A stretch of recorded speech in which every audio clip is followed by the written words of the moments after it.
night, screens glowing blue, got the facts in my headlights. Commonwealth tripping, but the truth stay calm. 𝗺𝗵𝗲 and Natalie, I'ma read them like Psalms. 𝗃𝗵𝗵 throwing shade from a broke down porch, but the files in my lap like a flame to a torch. I don't raise my voice, I just let the game speak. Steady with the grind while the crooked run weak. We just riding slow, gliding, paper stacking in the breeze. Turn the system up, let the whole town see. No mask on my face, no fear in my lane. I'ma shine that light on the ones bringing shame. From the courtrooms down to the city blocks. They can't hide from the truth, cause the truth don't stop. We just ride a slow grind. Midnight oil burning, pen hit the pad slow. Every word cut clean like the rims on the 6-4. From Boston to Brockton, the whispers all hum. Turtleboys riding in the reckoning gon' come. Lally in the back room, 𝗺𝗵𝗲 on the phone. Trying to twist the narrative, but they can't postpone. I'm just sipping on the facts while the city play pretend. Truth got no curfew, I'ma run it to the end. See, this ain't about fame, this about that long game. You can duck, you can weave, but the truth still call your name. We just riding slow, gliding, paper stacking in the breeze.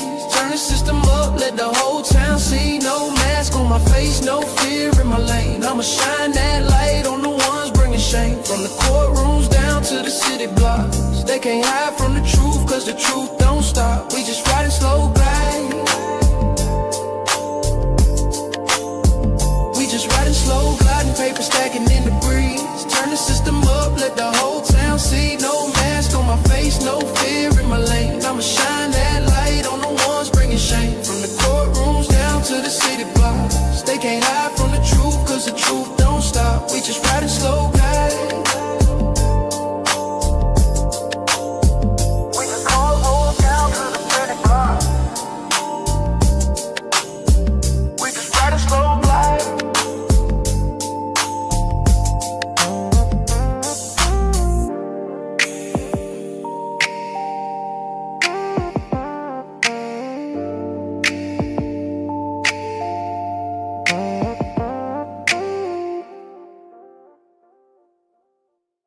My name is Aidan Kearney, known online as Turtleboy, and is a senior editor for TBDailyNews.com. They call me Dr. Turtleboy. That's my preferred pronoun. Daddy. What's up, Daddy? Journalism Jesus. 𝗃𝗵𝗵𝗺 Kearney. The one and only Turtleboy. Turtleboy. What's up, Slick? The doctor is here. This guy's a bad motherfucker. That's right, the intro. I've broken a lot of major stories. I've been doing it for about 11 years. I used to be a high school teacher.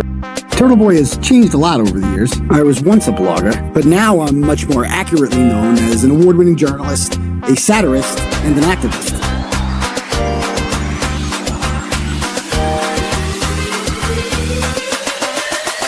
Boom! They're screaming your name here. You're the crowd daddy.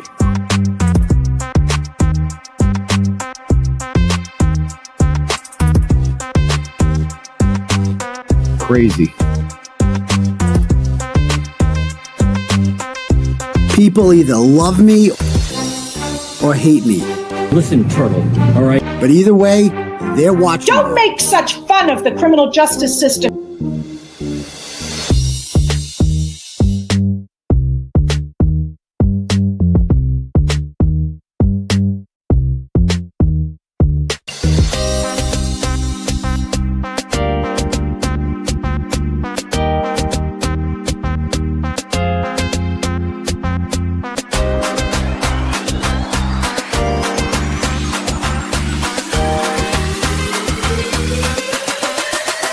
Stop it. I'm never gonna stop. This fight's just getting started.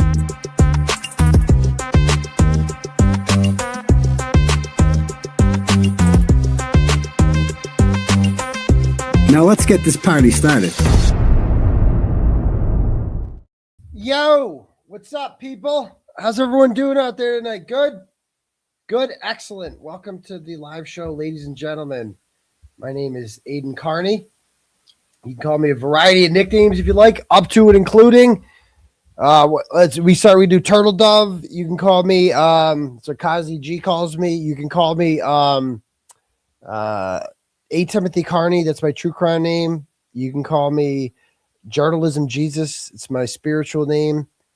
You can call me Uncle Turtleboy, old school Turtle Riders call me that.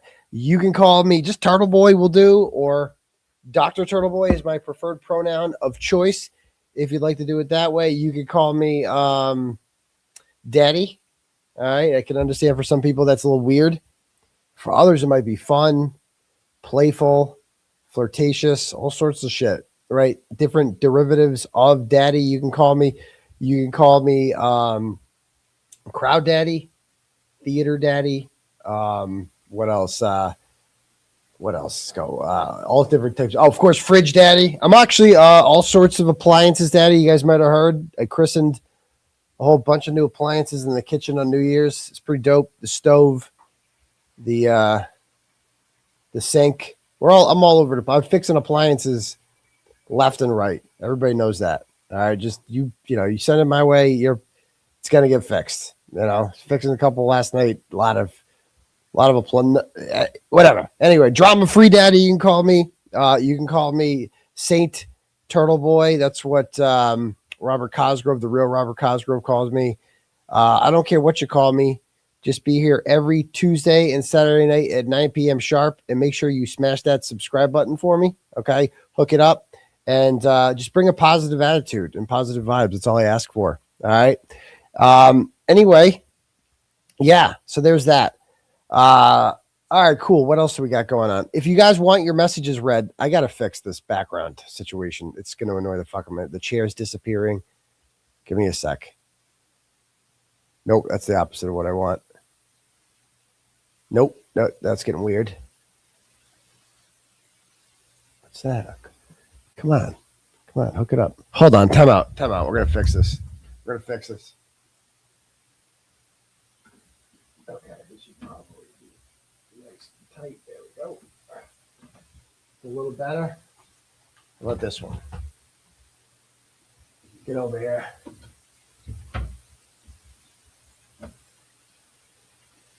All right, let's see if that works. All right, now it's all fucked up. I don't know what I just did. I just fucking destroyed it, of course. Time out. Wait. That helps a lot. Oh, actually, that's pretty good. What about this one? Nope. That good? Well, why is it like this side's darker? Hold on. Oh, there we go. Now we're getting it. Oh, but now this thing's back. Get out of here. What the fuck? Time out. Hold on. It's going to annoy me. All right. There we go. That should work. We're going to add that one to the technical difficulties video. All right, cool. We're back. Anyway, if you guys want your messages read out loud to the class tonight, I'd just like to point out real quick, I just want to gloat a little bit. Because as you guys might have noticed, just around the YouTube streets in general, a lot of people are seeing their subs down. A lot of people. Like, it's, like I've seen it across the board. Like, everybody is kind of seeing, you go on any YouTube stream that, like, during back in the day, you go on one of these channels, anybody does a stream, they're going to get 1,500, 2,000 live viewers, like, guaranteed, right? Now we're talking like couple hundred when you go to people's. That's not a shot at anyone in particular, right? But not on this channel. Okay. For all the shit they say about Turtle Boys, tough times for Turtle Boy. No, the drama-free life is actually very good for business, as it turns out, because we have about 3,000 live watchers right now, and we're just getting started. We'll have 6,000, 7,000 by the end. It'll be great. All right. So, I see nothing but success around it for all the people saying that, we're struggling, blah, blah, blah. I think we're good. And tonight I have no plan whatsoever. I was like, I'm like, wait a minute, I got my show tonight, right? Because I've been working on a couple stories. I actually write stories, and I've been like researching them all day, but they're not ready to publish yet. So I haven't written a story in like a month. And so I'm like, I'm not ready to do a show on them yet. So I'm like, wait a minute, I have to like talk about something tonight. And like last night I went on Auntie Deb's YouTube presentation. He was having a drama fest, and I didn't want to get involved in the topic of his choice, because, drama-free life. And that was like, definitely don't want to get involved in that. So I just kind of went on there and I changed the subject a little bit, and we had a good time talking about, what are we talking about? Julie Nagel. and they're all mad about it. They're all mad today about Juliana Nagel, the things I said about her, because apparently me and her are Eskimo buddies, according to Jimmy. Just go watch the stream if you wanted to see that. But anyway, if you guys want your messages read out loud to the class, you can click at the link at the top for Turtle Chat. And when you do that, you can pay whatever you want, say whatever you want, and I'll read your message out loud to the class. Or you can cash at me at $ Uncle Turtleboy, and we can do it that way. All right. So let me read some, see if we have any so far here. Okay. All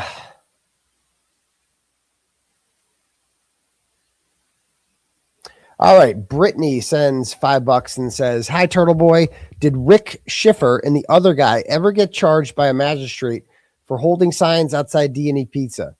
If not, that is another example of selective prosecution. Do not read the next part out loud." Yeah, I don't really care about that at all. But thank you very much. So Rich Schiffer was not charged for that. He got charged for the rubber duckies, and that got dismissed in one day. One day, Rich Schiffer was in court for, and then it was just so easy. Burrito just got that shit dismissed, but not me. For some reason, mine just go on forever. The rubber duckies was freaking ridiculous. Like, the amount of resources that they put into his investigation were actually significantly more than mine. He had like a 6-month investigation into rubber duckies. Like, it was crazy. Whereas like with my charges, they whipped those up in like 3 weeks. Didn't really take them long. But it is selective prosecution. Like, the Canton 9, as they should have been, they did not have their charges filed, right? Because they were outside of a pizza shop peacefully protesting. It's their First Amendment right to do so. How come it's not my First Amendment right to do so? That's all I want to know. Why can't, like, what did I do? What about my speech? Because a lot of people on the Twitch Watt, and I'm starting to see this too, the negativity. Like, have you guys noticed this on the Twitch Watt? There are people out there who were, former supporters of mine who have been caught up in the recent whatever drama, whatever you want to call it. And they're like, well, I didn't think of this before, but Turtleboy might be guilty. Yeah, I wouldn't mind Turtleboy being like, like, he kind of took it too far. If you're one of those people, go die in a fucking hole. Okay, let me be very clear about you. I'm like been on my best behavior, but people like that, I fucking hate you more than life itself. And when I win, not if I win, when I win, and when I get these charges dropped, I'm going to rub that in your fucking communist face so badly. I hope you know that. Like, anybody who doubts me on this, like, oh, maybe he's guilty. You're never, ever, ever going to hear the end of it from me. Just know that. And like, I am going to go on the biggest fuck you tour, and it's going to be in person. And I'm coming to your homes. Just know that. I'm like, the people on there that want to run their mouth. As the McAlberts found out, right? I'm not just the internet guy. I'm a show up guy. And it's been a while since I started showing up because of these stupid charges, right? When the charges go away, daddy's back. Just understand that. Don't forget. Like, don't let the whole, I've been fucking neutered with these charges, right? Like, I hope you like cameras, right? I hope you like public humiliation for the people that want to run their cock kissers online, right? And do that. Just remember that. Because it doesn't end with me on bail anymore. It doesn't end with me convicted of anything, right?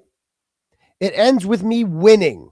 Just understand that. Winning. That's all we're going to fucking do. If you think at the end of this ends with any sort of conviction for me, you misunderstand who I am. I don't give a fuck what we have to do. I'm not scared of anyone. No one. Ain't fucking no one out there scaring me. No one. Let's fuck. Let's do it. I'm ready to fuck. Like, you people seem to have forgotten, but they're going to remember. Okay. They're going to remember when this is over because I don't forget. Anyway, next. All right. Brittany. No, you're the one. Barb Turtle sends $25, goes, "Hey, doctor, Christine Chapman partially needs to tell her husband about her affair with Mike Walker." Yikes. Oh, that cuts an interesting turtle chat. Okay. She's a dirty whore who sneaks around with married men. I can't really judge people that do that, though. I don't think it's dumb skank. Okay. Saugus slut. Get tested, ho. Can I get a phone number? I mean, she sounds fun. Give Christine a break. Okay. So Barb Turtle is really mad that Christine Chipman needs to tell her husband about her affair. Why would she do that? Oh, I guess he knows now. Fuck. Sorry, Mike. Or no, Mike's the other guy. Sorry, Mr. Christine. But, I mean, that's one way to roast somebody, right? I mean, what's Barb's problem? I appreciate the $25, Barb. But what's that got to do with you? Are you like, who are you? I'm just trying to figure this out. So Christine is the one, she's married, she has a husband, and she's cheating on the husband with Mike. But where do you fit? Are you Mike's wife? Is that what's happening? Why aren't you bad at Mike then? What's up with that? I don't know. And why is it anyone's business? I don't know. Not my problem. All right, next. Dina sends $10 and goes, "Let's all show up on the 23rd to show support for Turtleboy's freedom." Well, thank you so much, Dina. Yeah, I would graciously appreciate the support. We have 17 more days until my hearing. 17 more days. We need to focus. All right. Big hearing there. Motion to recuse Robert Cosgrove is coming up. And he needs to go. And maybe we'll get to tonight some Brother Counsel. I have not seen his breakdown of it, but I'm kind of curious to see what he has to say. So maybe we'll do that tonight because I have no plan. I have no fucking clue what we're going to do tonight. None. We're just going to wing it. That's why you guys tune in. All right, next. Laura sends $25 and goes, "We are all so proud of you. Here's a little something to buy cold medicine. Feel better, doc. I do have an appointment at urgent care tomorrow, finally, because this is not normal. This is like over 2 weeks now of a cold." And by the way, the hearing is at Suffolk Superior Court. I don't know the address. It's right behind City Hall in Boston, which I'm not looking forward to at all. I fucking hate Boston so much. Going to Boston, especially downtown Boston like that. Parking's a bitch. I don't even know. I loved Dedham. I loved going to that courthouse in Dedham. I don't want to go to a new courthouse, but whatever. We'll take it. I don't know if we're going to have like as many people there because it's going to be harder with the new setup there. But I hope to see some people there. The 23rd. Let's get as many people there as possible. Don't forget about your boy. Let's do this. All right. Thanks. Next, Sandra sends $50. Thanks, Sandra. And she goes, "Happy New Year. 2026 is your year.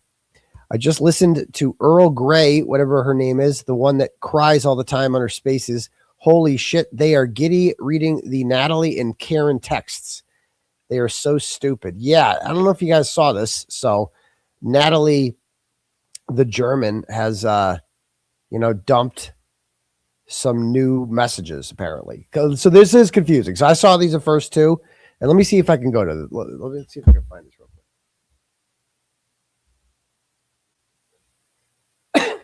Fucking Natalie.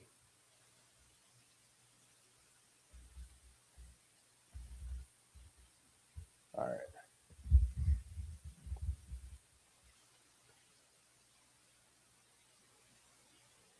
All right, let's see what we have here. I don't know. I don't know what I'm about to read, but I'm going to rant. Oh, God. Is it going to be bad? I mean, it's all out there.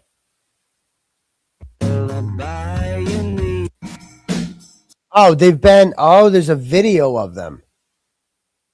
Okay, so this whole Testify group has decided to unleash a bunch of pictures and videos. Okay, womp womp.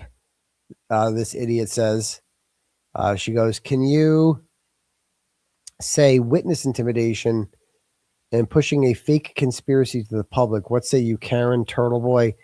I cannot wait for discovery. Okay, so let's see what we have here. All right, so this is an April 17th email from Karen Read to Natalie. Okay, and let's see what we have here. So, okay, if you guys are unfamiliar with this, Natalie is the conduit between Karen Read and myself. So, a little refresher here. April 17th, around 6 p.m., I make a tweet and a post on Facebook, and I said, I'm working on some big story involving a Boston police officer who was murdered, and it appears to be murdered by another Boston police officer and some other goons, and they framed it on his girlfriend. All right, so I make the post, and a lot of people are in the comments like, whoa, what's up with that? You know? And people are like, don't give them any airtime. You know, you got to address what's out there. Don't you? I mean, this is like what I'm supposed to ignore without, this is not drama, right? Drama check. This is not drama, right? This is kind of like news. Like, this is like what you have to be. This is the kind of shit that's going to be brought up at her civil case. Is it not? Am I just supposed to like ignore it? I don't get it because I don't know what's in this. I don't know what's in this, to be very clear. I'm reading these blind, but I saw some of them, and it's like, it's not drama. It's fact checking. Right. Like maybe I can, I like that one. WWBBD. Okay. WWBD. What would 𝗏𝗏𝗺 do? That's what you got to think. You got to talk like your 𝗏𝗏𝗺, right? It's not drama, says my sponsor. Talk about it like 𝗏𝗏𝗺 would. Because we need to know how to address these. And I think it's I guarantee whatever is on here, they are misinterpreting because they're fucking retards. So like we do need to address whatever these are, because the Natalie messages have, been out there throughout both trials, and like they've had to be addressed. Okay. So for those of you unfamiliar, after I made my 6 o'clock post that said I'm working on some big story, caught a lot of people's attention. One of those people is Jennifer Altman, who is a longtime supporter of mine. And she reaches out to a woman by the name of Natalie, who she has been in contact with. Apparently, Jen Altman thought something was sketchy about the Karen Read story from the beginning and had made comments online like, I'm not buying this. And that caught Natalie's attention. Natalie is Karen's acquaintance from college. According to Karen, she went to college with this woman and they weren't like tight in college. They went to school at the same time. But Natalie remembered her from college and reached out to her after she was arrested because she saw her on the news and offered to help in any way that she can. And so Natalie was the person I talked to because Jen Altman got me in touch with Natalie, right? And Natalie didn't know what a Turtleboy was at the time because she lives in California. And so she went and talked to Karen and John Silvera, who is Karen's other friend from college. Like a real friend, not like Natalie. Like Natalie was like an acquaintance who likes to get involved in things.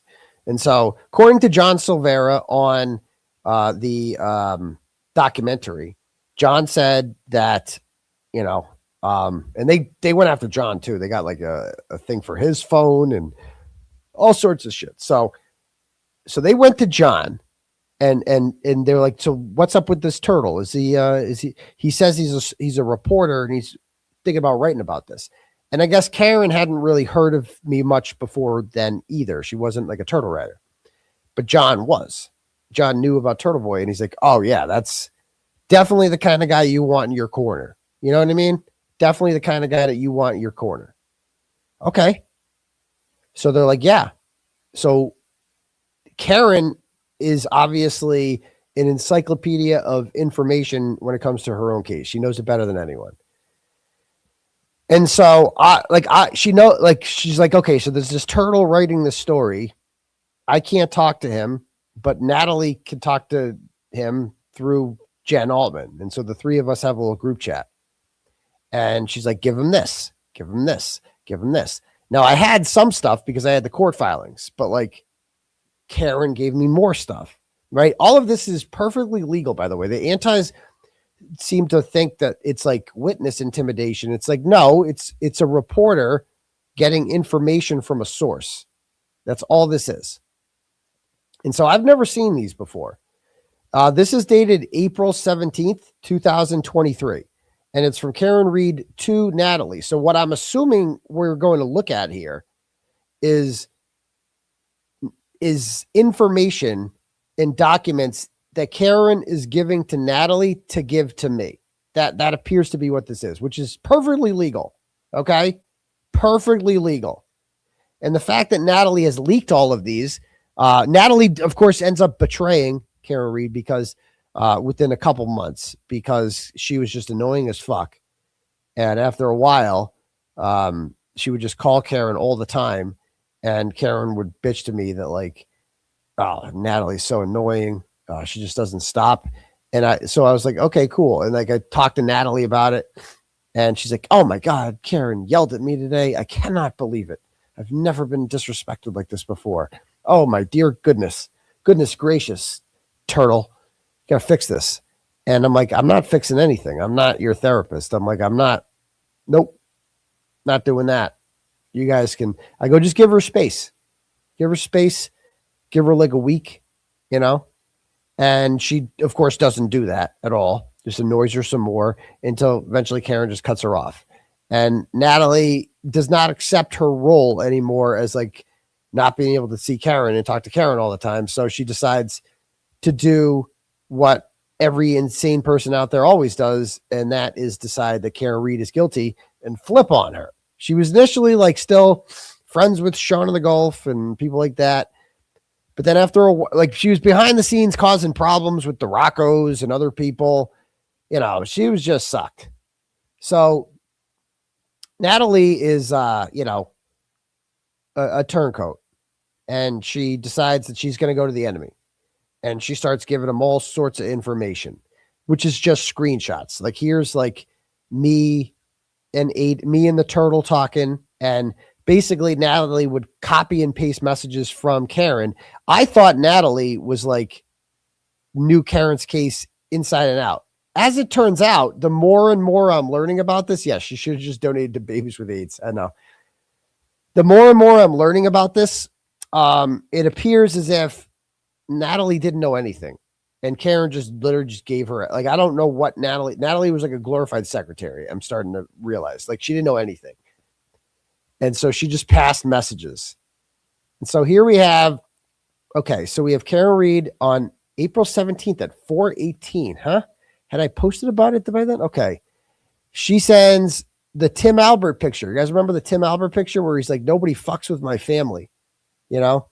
And then there's this other picture here of the Michael Proctor picture with McAlbert children. Okay. And so she's like showing that like they have that. So I use this in the story, right?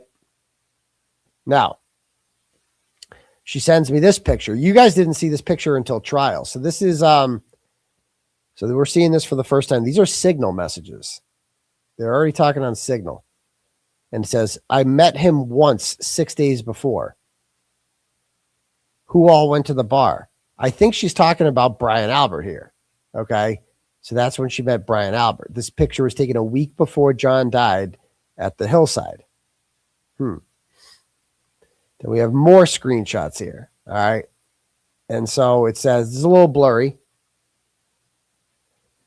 but it says, okay, phew, can you see all my messages? So this must have been the first time they talked on Signal. No. The Alberts live at 34 Fairview. I found John on their front lawn. He lived at 1 Meadows Ave. So Brian and Nicole Albert live at 34 Fairview. Their nephew Colin and his family lived next door to John on Meadows until recently. Then it moved right near the bars we were at. He was at 34 Fairview and left just before we arrived. So that would be Chris. I'm guessing Chris would have left, right? I know they're not talking about Colin. According to the fucking Alberts themselves. Oh, okay. I'd have to look up Proctor's address again. I don't know it off the cuff. His sister is Courtney.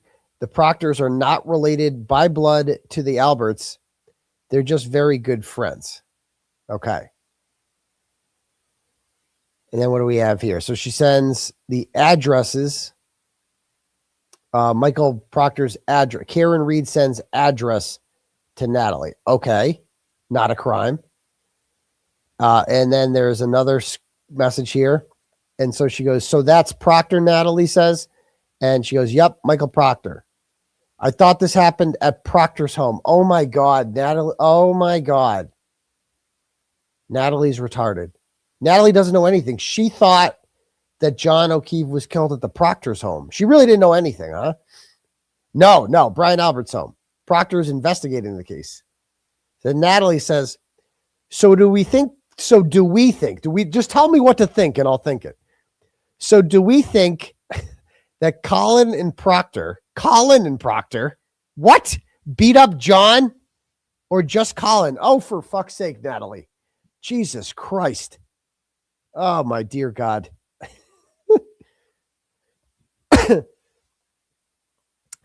Proctor was never there that night. He first entered the picture of the whole murder at 6 a.m. when I found John dead. Colin Albert and his uncle Brian Albert beat up John. Colin beat him up with a friend,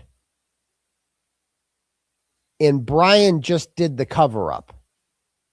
That part I'm not sure about. This is interesting. Okay. What do you guys think of this so far? This is like, Hold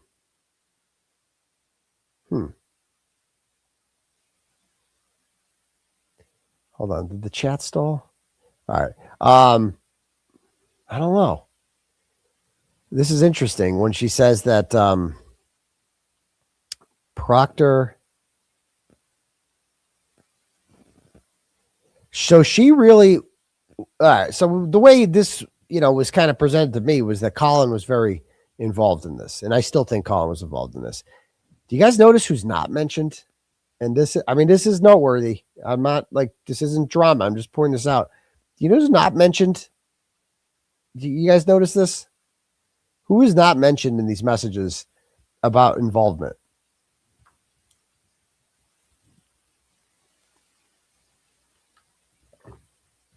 Well, yeah, Tristan, but yeah, Higgins.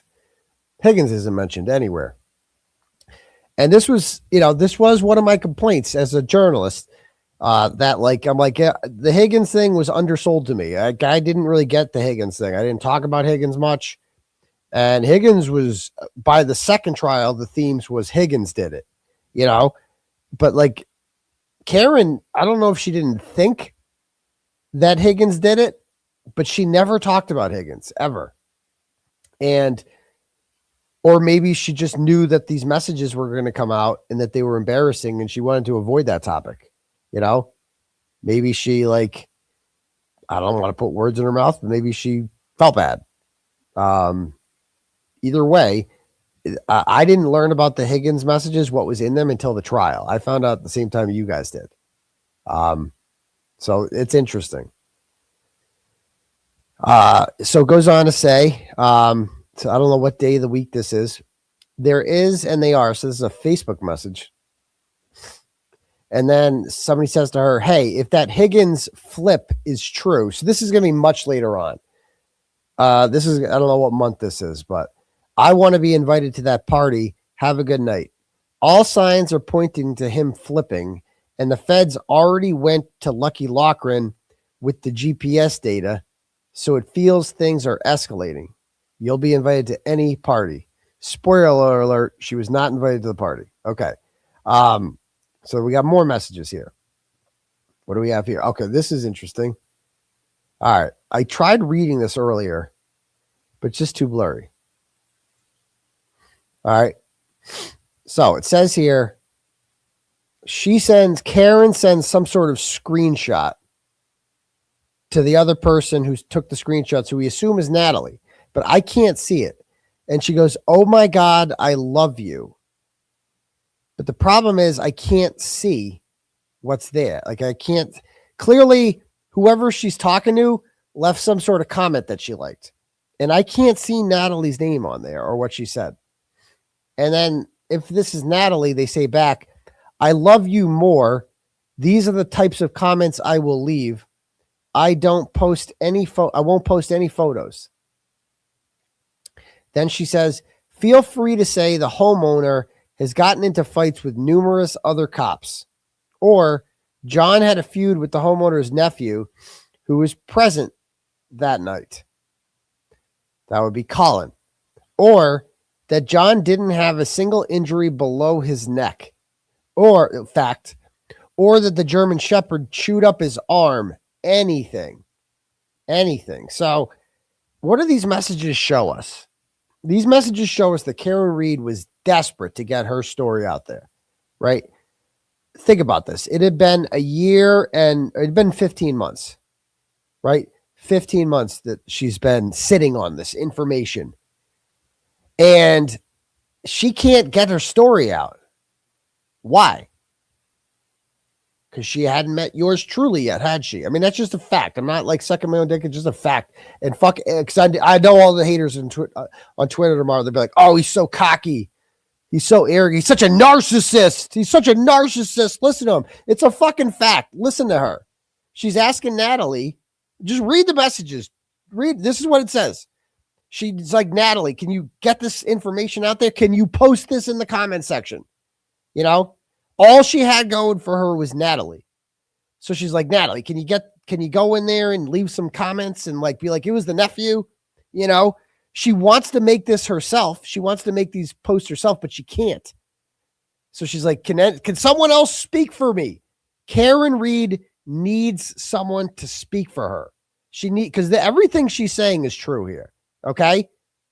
About like no injuries below the neck, and nobody's talking about this shit. You know, 𝗵𝗺𝗺𝗺 ain't talking about it. No one's talking about it. None of the other content creators are talking about it. No one's talking about this story. All right. Emily Baker, like all these people were, they're great. Nobody's talking about this at all. She needs Natalie. Like Natalie was like a last resort. Nobody wants to be friends with Natalie. Nobody, but you had to take what you could get if you were Karen Read at this point. And the media is certainly not going to do their job. All right. Look how she ends it. Or that the German Shepherd chewed up his arm. Anything, she says. She does anything, exclamation point. Like, say something, anything. She wants it out there. Oh, well, this is an interesting one. This is not going to go over well with the trolls, is it? So this is Karen Read saying to Natalie, "Turtleboy is saying all the things I've wanted to say for 15 months. What do you bitches think of that? Turtleboy is saying all the things I've wanted to say for 15 months. Take that one and shove it up your tailpipe. Okay? All those people. Put that in a fucking shirt, baby. Karen Read. Turtleboy is saying all the things I've wanted to say for 15 months. Take a minute, folks, and just suck on that one. Take a fucking minute and just swallow it. Swallow that shit. For all you people out there, oh my God. Oh my dear God. He calls people cunts. He uses foul language. Oh, my dear God, Karen Read is sitting back watching perhaps her first episode of Turtleboy Live and says to Natalie, Turtleboy is saying all the things I've wanted to say for 15 months. We got to get that on a shirt. We got to get that on a shirt. What do you think of that? Huh? Where's all the haters at now? Huh? Notice she's not saying here. Oh yeah. Crawford saying all the things I've wanted to. Nope, not saying that. BLT saying all. Nope, not saying that. JFK saying nope. Turtleboy is saying all. Not Ted Daniel. Not the Boston. Oh, the Boston Globe saying everything. Oh nope. Turtleboy is.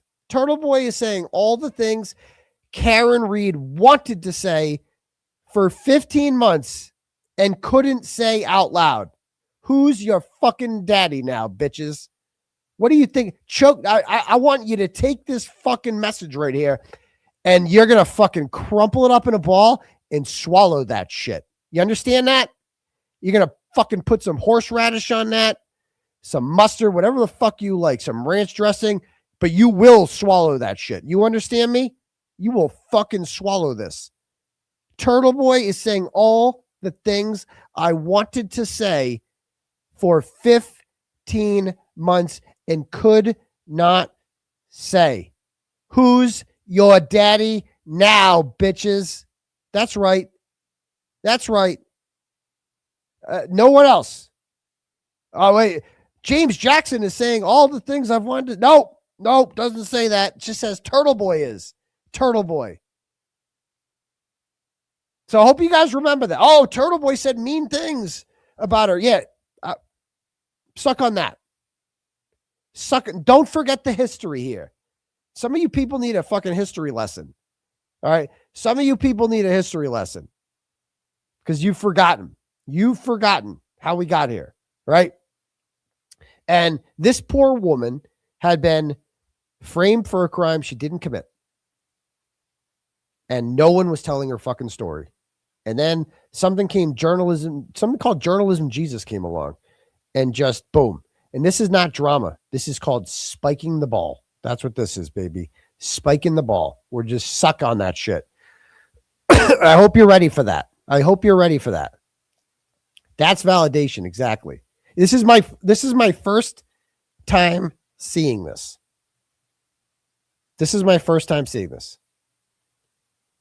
And it is fucking awesome. I love this so much. So suck on that. All right, next. So next one. Natalie says here, send me the 24-page geofence. Send it now. Oh, so this is like I'm asking Natalie for filings. I'm like, do you have this filing? Because I'm reading about it in Alan Jackson's 94-page affidavit. I'm like, what's this filing about the geofence? And so he goes, send it now. Karen Read says, please tell him not to share the title.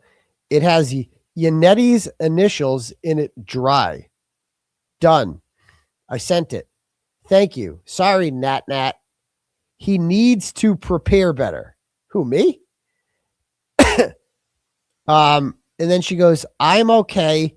He called me. All exclamation points. He called me. Natalie's so excited. And then she goes, phew. And then Karen goes, thank you. He called you on air. Ha. And then says blank was throwing a tantrum. I think her kid.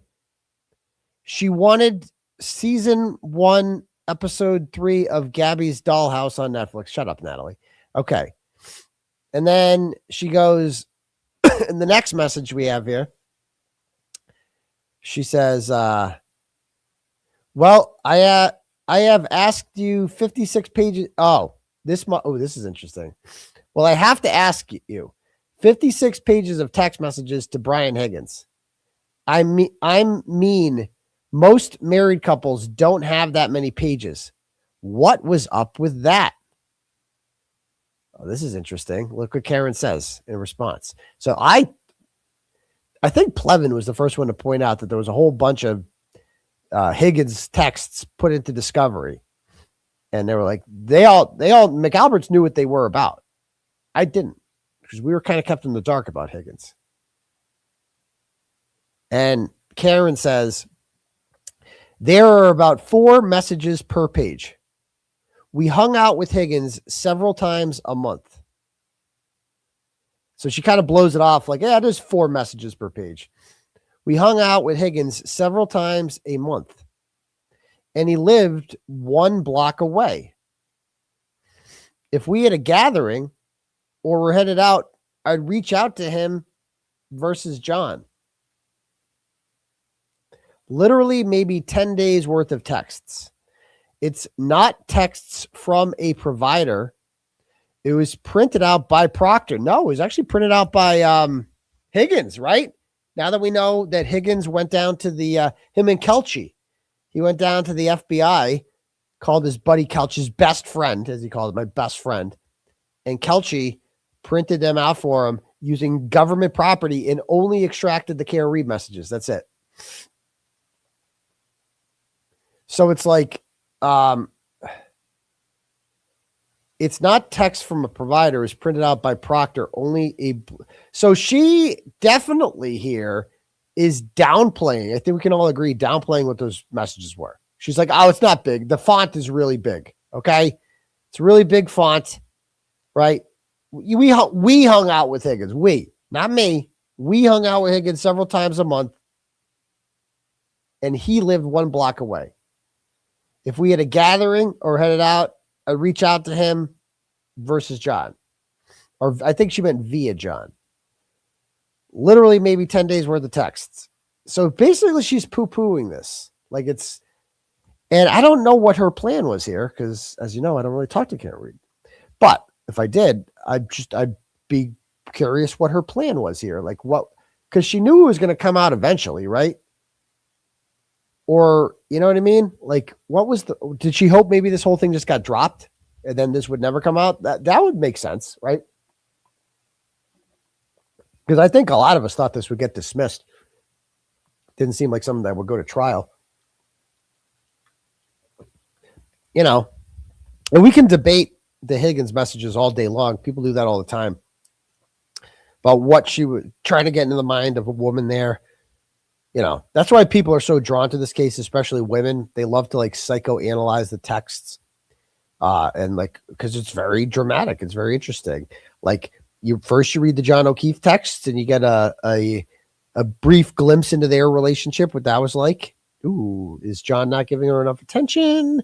Is John kind of a jerk? Is Karen too needy? You know, you can have that debate reading those. And then you read the Higgins messages and they're fucking hilarious because he's like, you're hot. You're hot. Yeah. I think we're from the same neighborhood, you know? The most awkward, until recently, the most awkward texting ever when it came to that topic. So yeah. Anyway, that she definitely downplays it though. You know, she's definitely embarrassed by it for sure. She definitely did not want, maybe she didn't want me to think less of her. I think she said that her dad didn't even hear them for the first time until the trial. So, I mean, they're embarrassing. They're humiliating. Like, who would want those out there, you know? What was he saying? I think she was implying that John would tell her what to say, and she would say it, so she was a communicator between John and Higgins. Oh, is that what she's saying there? Okay. I found the Higgins text to be boring. Really? I didn't. I thought they were fucking awkward. Very awkward. All right, were there more here? I'm seeing these for the first time with you guys. I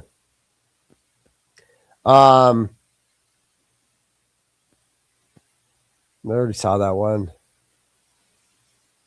Okay, is that it? Are there more?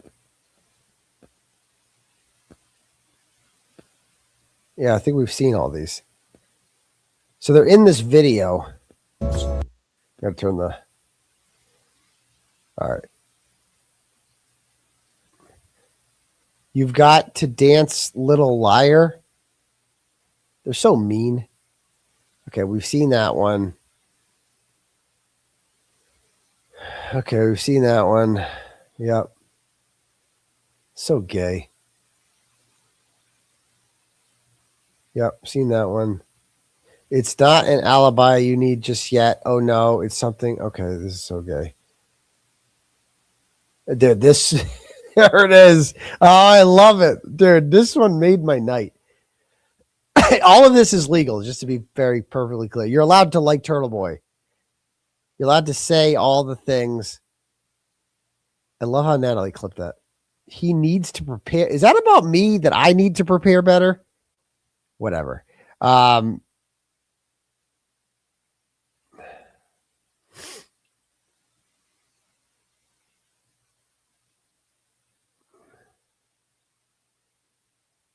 right. Yeah. So that's it. So there we go. All right. Cool. So those are interesting. Those are interesting for sure. Is this all the text? That's it. That's all they got. I kind of want to read what the antis are saying. Like, why do they think this is a big deal? You know, Krusty's probably talking about it. Do they think this makes her look guilty? Yes, they are that retarded that they think this makes her look guilty. Okay. That they think that somehow these messages are bad for Karen Read. I don't know. Where is the witness intimidation and pushing a fake conspiracy? Exactly. Yeah, exactly. So what does this person say? Are you kidding me? Karen used an intermediary, Natalie. Yep, we got that part. She gave her witnesses information. What does information mean? Like facts about them? Addresses. She gave one address or in 34 Fairview, but who cares? Not illegal. Pictures, not illegal. Non-public information, such as autopsy reports, not illegal. Information about levy and grand juries, not illegal. Natalie then sent that information to Turtleboy to promote. Turtleboy then used that information, such as in these texts of her theories, with no facts to do rolling rallies. I mean, that's kind of English. And to intimidate the witnesses, which he has over a dozen charges for. I actually don't have over a dozen charges, but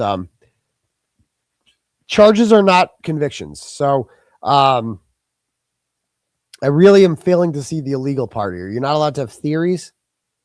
He used the information, such as these theories, with no facts to do rolling rallies. So what? Rolling rallies are legal. Protesting is legal. You know how I know the rolling rally was legal? Because I'm the only one that was charged. If it was illegal, everyone would be charged. It'd be like January 6th, insurrection. 6-year anniversary today. Never forget. Third parties, intimidation does not have to come directly from the defendant. What? It can be carried out by family, friends, or criminal associates, often with the defendant's knowledge. Okay, where is the part where she's directing me to do anything? Everything you've shown here is public information. She shared publicly available information. Some of it is titled that way.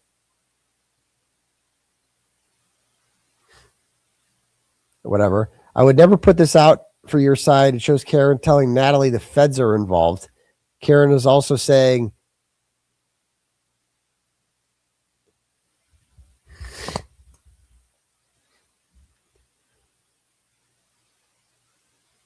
I don't get it. Oh, this is 𝗫𝗄𝗃. This is what 𝗫𝗄𝗃 was saying the other day. That's right. Good luck. And there was no true bill for witness intimidation. Exactly. You guys already tried this. You already failed. Let's see what these comments say. Anything good?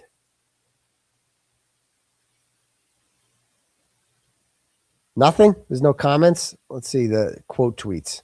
View quotes.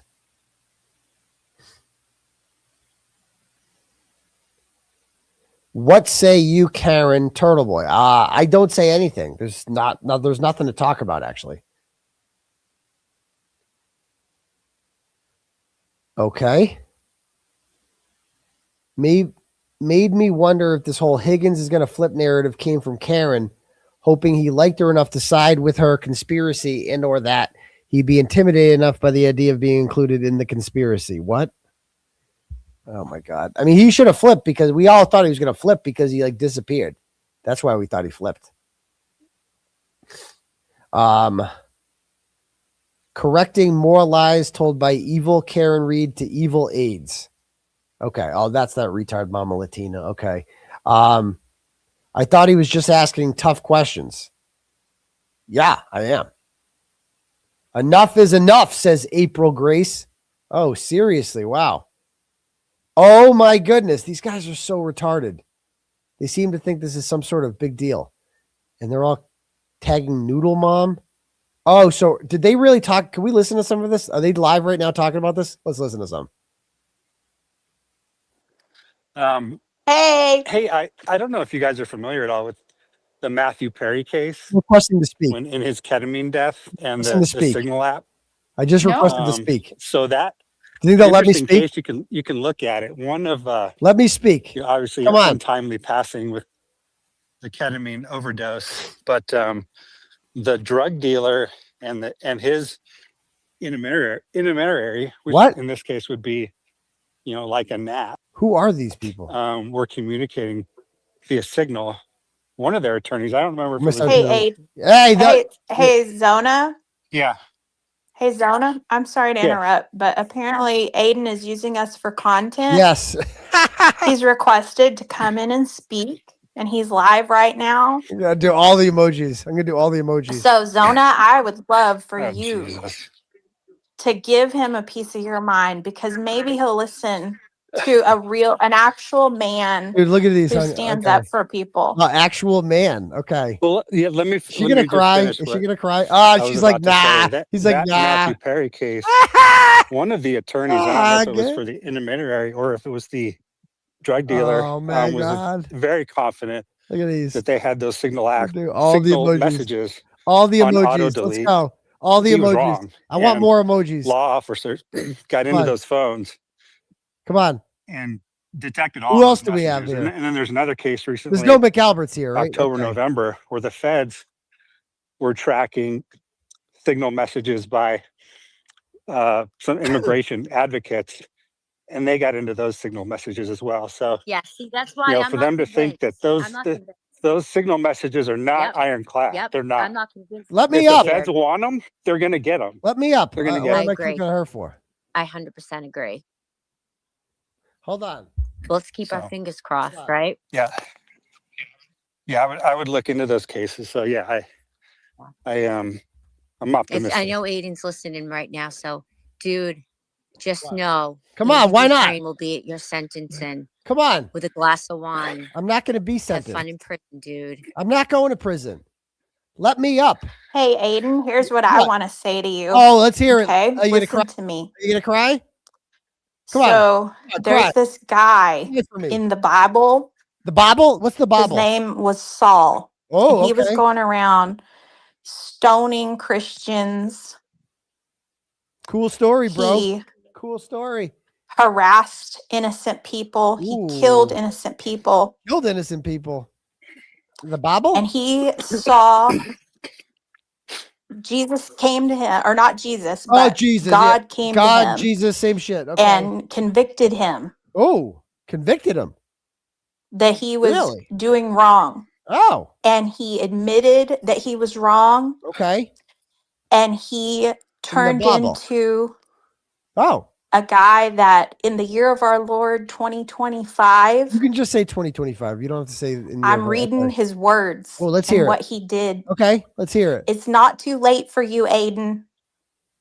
You can come Ooh. clean. Ooh, better call Saul. You can have a Come redemption clean. arc. Oh. You can be somebody that your children are proud of. Tell the truth. We you would think. never want what has happened Really. to Colin or Allie to happen to your children, your innocent children.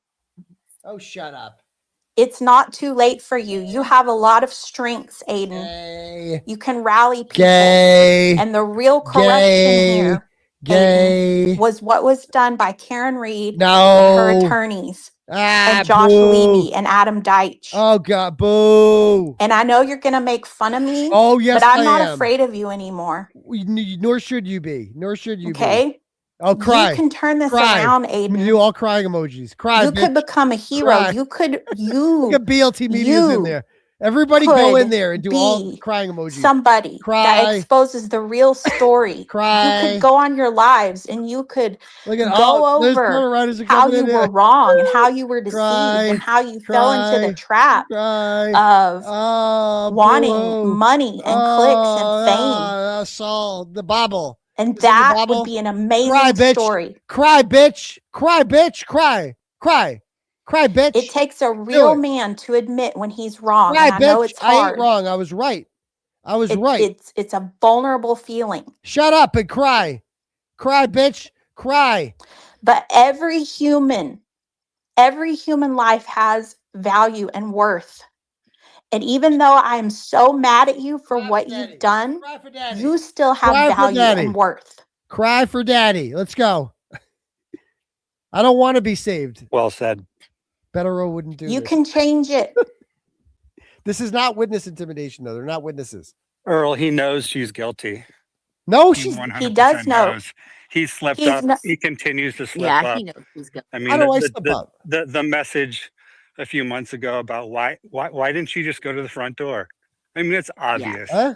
You drop off your boyfriend and then you start making these irrational phone calls within, a few minutes, So and then obvious. you Oh, he never wasn't hit by- contact anybody that was in the house. John I mean, O'Keefe come wasn't hit on. by a car. He knows.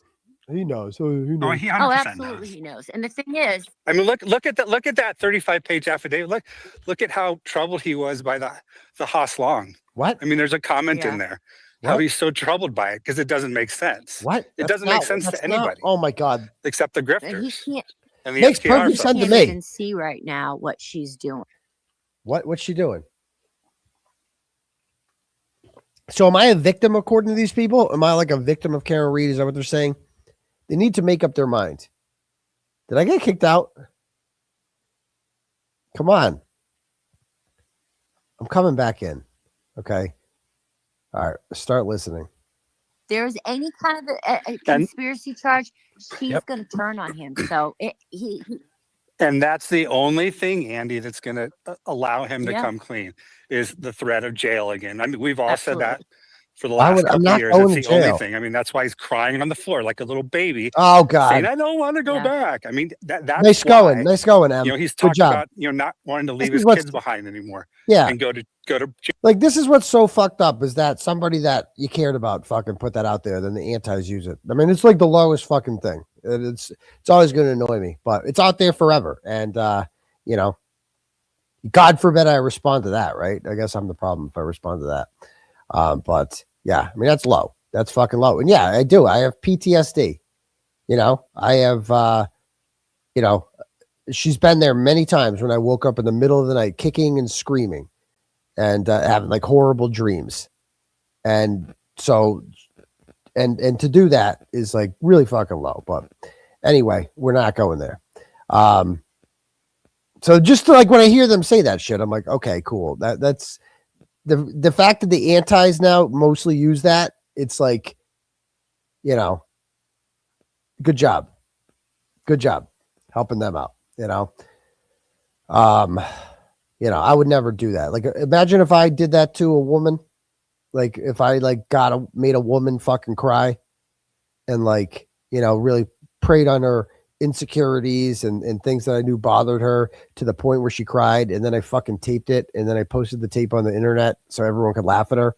But anyway, it's just hearing that shit pisses me off. But yeah, we're not going there. We're not going there. It's just hearing that shit, man. It's just like, that shit annoys me. So anyway, we'll stop there. They wouldn't let me speak. So that's not very fun. They definitely should have let me speak. Yeah, I guess that's just defending yourself. I guess that's what somebody said. So, okay. All right, cool. Let me read some turtle chat, shall we? Let's see what we got here. And shout out to the 16 Rumble Rats, including the Druid over there. Nice to see you, pal.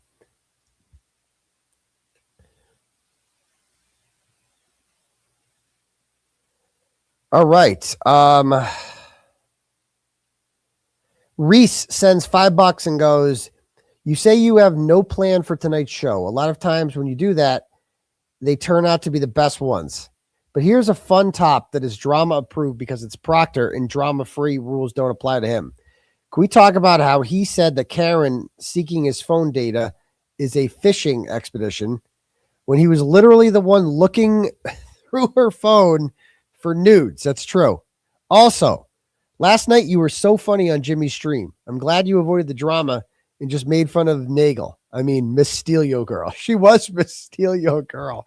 We had a great, like, you're saying, like, if I'm at the bar and, like, you know, I'm talking to some chick or something like that, and in comes Julie Nagel, I'm just going home.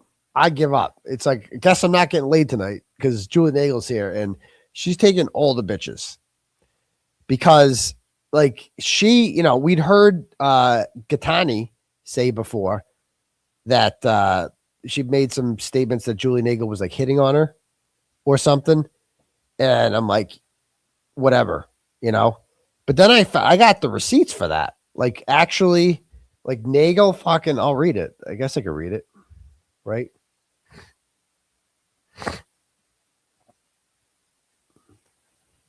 Like, I think I can share this. I mean, it was sent to me.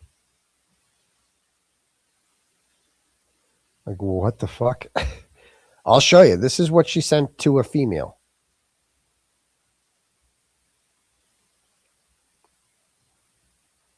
This is not drama, right? Like Julie Nagel messages.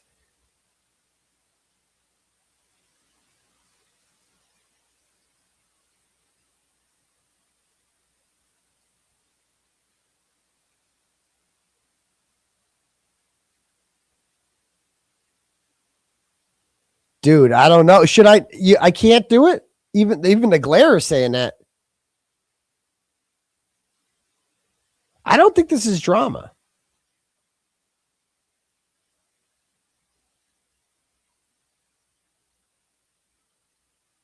I'm talking to Spaces. Yeah, I was talking to Spaces, right?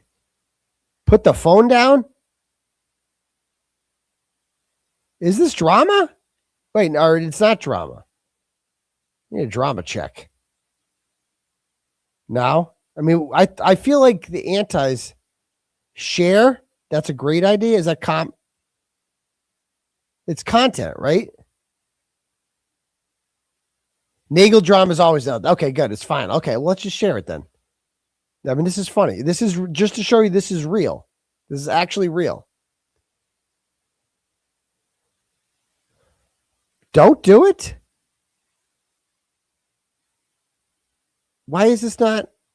I mean, she's an aggressive woman. I'm just sharing it anyway. All right, so this is like legit.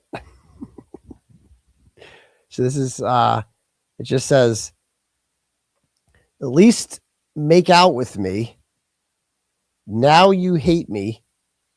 Walking away is crazy, but I understand. I want to make out with you.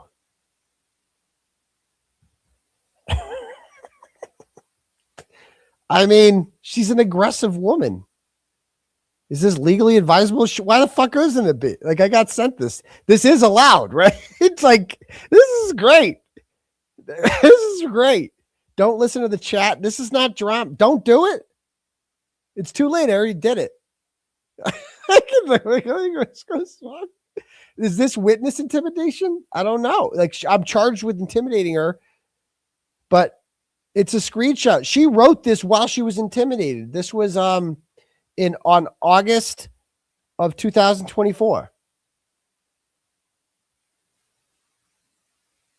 Why not? Why can't I share this? Everyone's just like, I think you guys are a little too worried. Okay.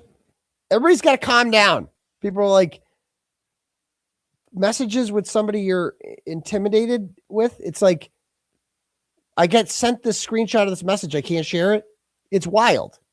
Like, you're telling me this isn't entertaining? Julie Nagel, who was involved, who lied. Can we review what Julie Nagel did? Why she's such a piece of shit? Okay. Like, it's newsworthy. All right. Like, why are you guys being such fucking downers? Can you shut the fuck up for 5 minutes? Okay, so this was not sent to me, obviously.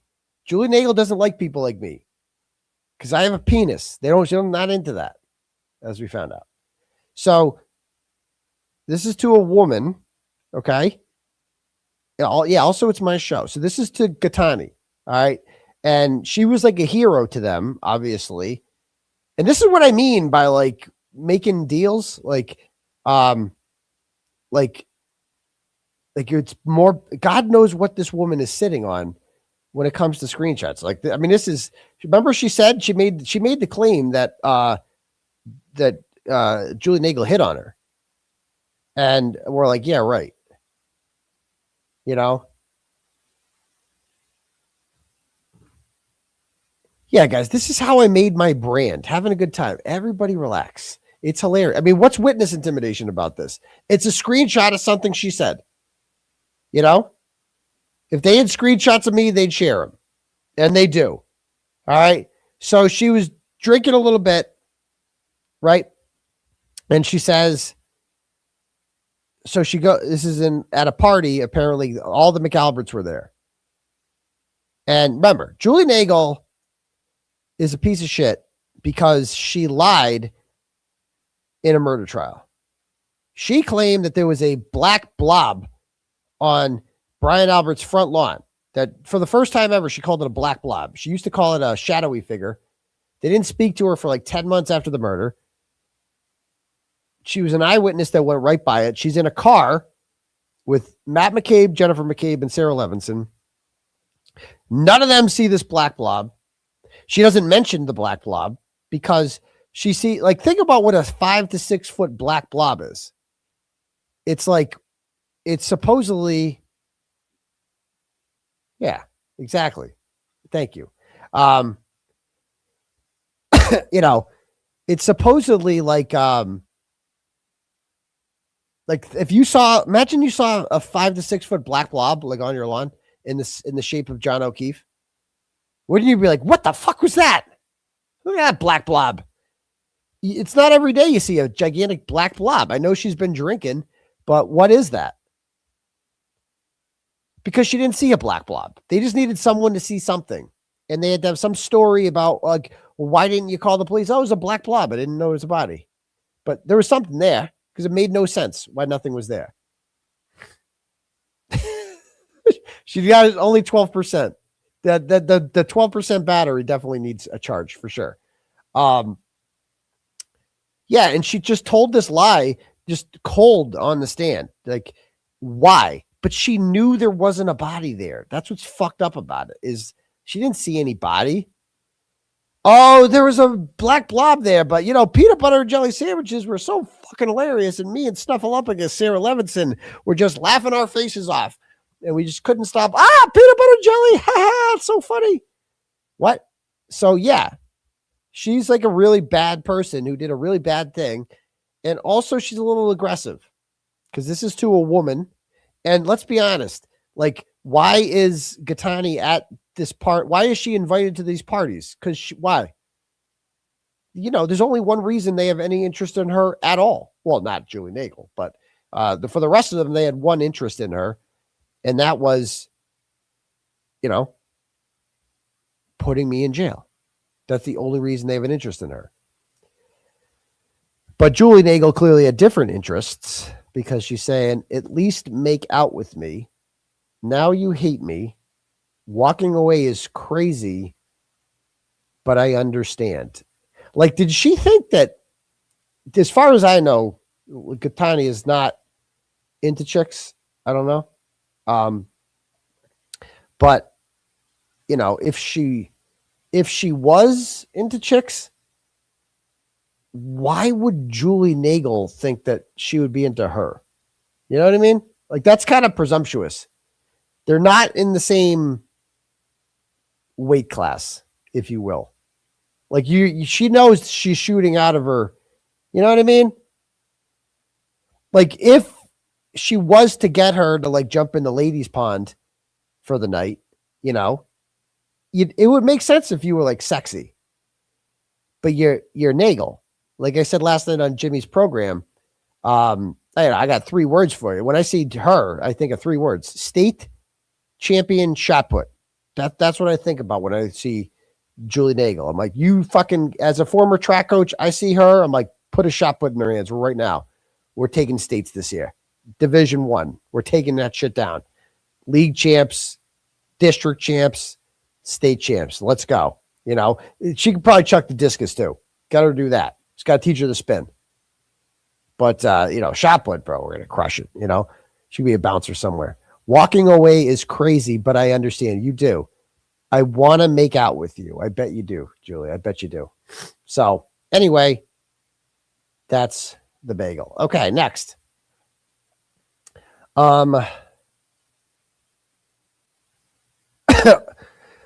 Sorry. Julie sends $10, goes, please say happy birthday, Angeli. Happy birthday, Angeli. You make me proud every day, not just for who you are now, but for the amazing person you're becoming. Love, Mom. Thank you, Turtleboy. Have a great presentation. Well, thank you very much, Julie. And happy birthday to Angeli.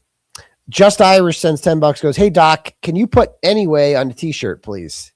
Yeah, maybe we'll do that. Thank you. Anyway, 𝗵𝗵𝗏𝗺 sends $100 and goes, have you listened to or read anything lately from Grant Smith-Ellis? He's making some sense, which I can't believe I'm saying. But the puzzle pieces are fitting together. Is this going down the rabbit hole too much? I need the journalism daddy to decipher this talk. By the way, so proud of you for your drama-free choices. It's fucking hard. That's what she said. Well, thank you, 𝗵𝗵𝗏𝗺. And, you know, yeah, he's getting it. Like, he gets that, like, I'm innocent and this is a setup. He understands who the bad guys are now. I don't know what caused his revelation. And by the way, thank you for the gift of membership there, Linda. I got to start thanking people for that more and more. Yeah, you guys, I'm going to be doing 1 stream a week now, probably on Fridays for members only. So go check that out. So get your memberships if you haven't already. Yeah, but like Grant's posts, once he starts going down he starts smoking the ganja and he starts going down rabbit holes about Marty Kraft and Kate Peter, that's when he loses me. I'm like, okay, I can't with this. This is too much, you know? So thank you. All right. Next. Charnel, Queen of Hearts, sends $7 and goes, my prayer for the new year, good fortune, Daddy, and my fellow Turtle Riders. May God bless you and keep you. May his light shine upon you and be gracious to you. May he turn his face toward you and give you peace. Stay drama free because you're leveling up and shedding your old shell. Thank you very much, Charnel. Rhonda sends $25, goes, I love your drama free content. I kept that tonight. There was a lot of people with the Julie Nagel stuff. I don't understand what you guys are freaking out over with that. Like, I don't get it. It's like I can't share that, you know? I don't know. Nah, so anyway, so it goes back to this. And by the way, thanks for the free membership there. Wild Irish Rose. I love it. Appreciate it. Became a member. Welcome aboard. All right, so where's our reading here? Rhonda sends $25, goes, I love your drama-free content. You, my friend, are a shining star. I sent you a cash up the other day to help fight these fucks. Now get her done. Okay, I'll do that. Thank you. A-Rod Rodriguez sends $10 and goes, these are the messages they used to get you and Karen for witness intimidation in 2024. It was not enough, so they went to Lindsay Gattani. So Lindsay is a witness for the McAlberts. The reminder, no true bill from these bullshit messages. Tell Earl Grey she is a jerk off. Yeah, she just cries a lot, you know? So thank you very much for that. Yeah, no true bill. They already tried to indict us. March 27th, 2024. And they failed. No true bill. Mike Cryford sends $5, goes, I have lyrics for my song, Dear Turtle. Can you help me with who can help make it into a song? Also, everyone follow me on X at the Young Cryford. Okay, thank you. Patricia sends $5, goes, I live for your rants. Never stop. I never will. Thank you very much, Patricia. I never will. I'm never going to jail. They can all suck on that. It's all going to suck for them when I win. Next, Joellen sends $50. Thanks, Joellen. It says, keep being drama free. You deserve peace, joy, and happiness. Do not let them have any power over you. You are capable of doing big things. Just keep swimming. Well, thank you very much. Teresa sends $25, says, you are awesome. Happy New Year. Thank you very much, Teresa. Happy New Year to you too. Nicole sends $5 and goes, hey, drama free daddy. Congrats on your drama chip. Thank you. I think everyone needs to chill. You're doing fine. And the McAlberts aren't drama. They killed someone. Hello. Anyone as one who has dabbled with girls.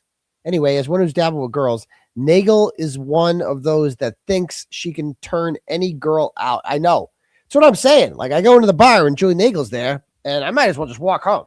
Like, she's got to take your girl, period. Maybe that's why Colin claims he left. No, I'm just kidding. It was the murder. But, other than that, we don't know. All right. Do we have more here? I got to get a tissue. It's really annoying the fuck out of me. Hold on. Be right back.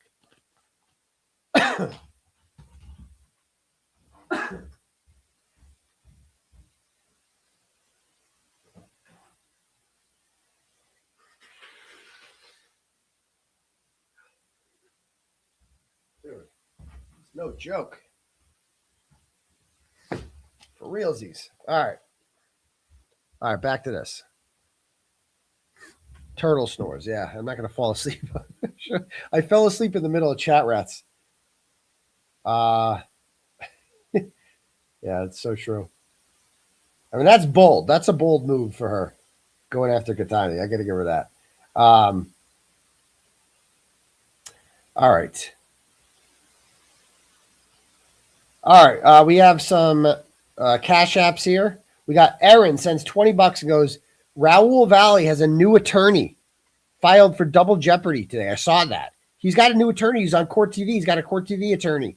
The black guy, Darnell, is that his name? He's like, he liked me. The guy this guy had good things to say about me. That's Raul Valley's attorney. So I'm going to be getting more into that trial soon. We're going to get more into that. We got Steven sends $50 and goes, Benedict Gattani is what Julie and company call LG. Is that true? Do they really? But hey, why should people only flip one way? You know? Why not flip the other way too? Might as well. Thank you. Carly sends $5 and goes, I will be replay crew. Any idea of the Wilbur date yet? Not yet. Soon we'll have an announcement hopefully on that. Carly sends another $15 and goes, so proud of you and the work that you're doing. Free Turtleboy. Thank you so much. Callie sent $5 early and she goes, Tuesday morning sex cult. I don't know what that means, but thank you.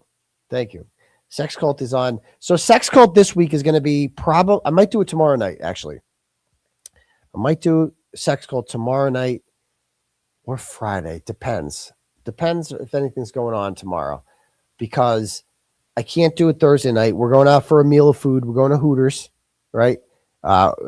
People are taking me out for like a late birthday thing. Some Turtle Riders, some diehards, the real ones. Erica will be there. Lauren Murray will be there.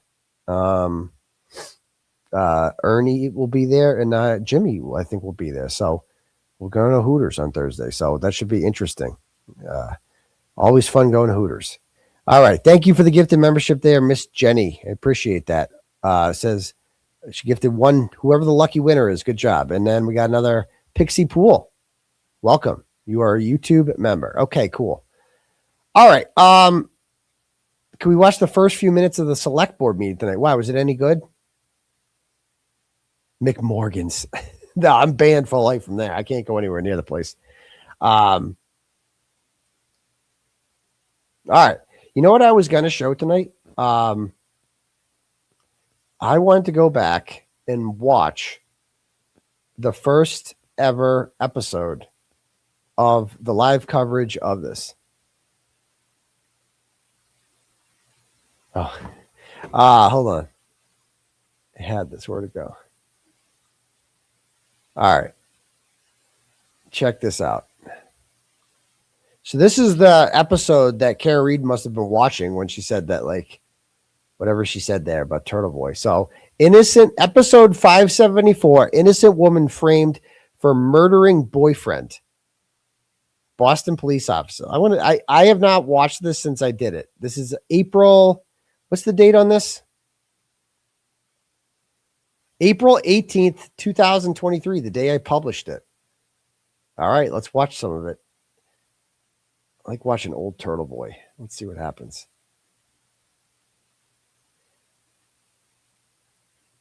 I don't even know. Do I even have an intro? Much better. Okay, cool. Welcome to the live show, ladies and gentlemen. I am your fearless host here. They call me Uncle Turtleboy around these parts. You can call me Aidan, Clarence. Dr. Turtleboy is actually what I prefer to be called. Make sure you're following all of our social media accounts. We just shared these on Facebook. My personal account is called Clarence Woods Emerson. You can follow that. The personal business page, Turtleboy, or the Twitter account at Dr. Turtleboy. Oh, look, we're over 1,000 people. Nice. Not too shabby. We just started. Cool. Welcome to over 1,000. Do me a favor. I got so excited. Subscribe button.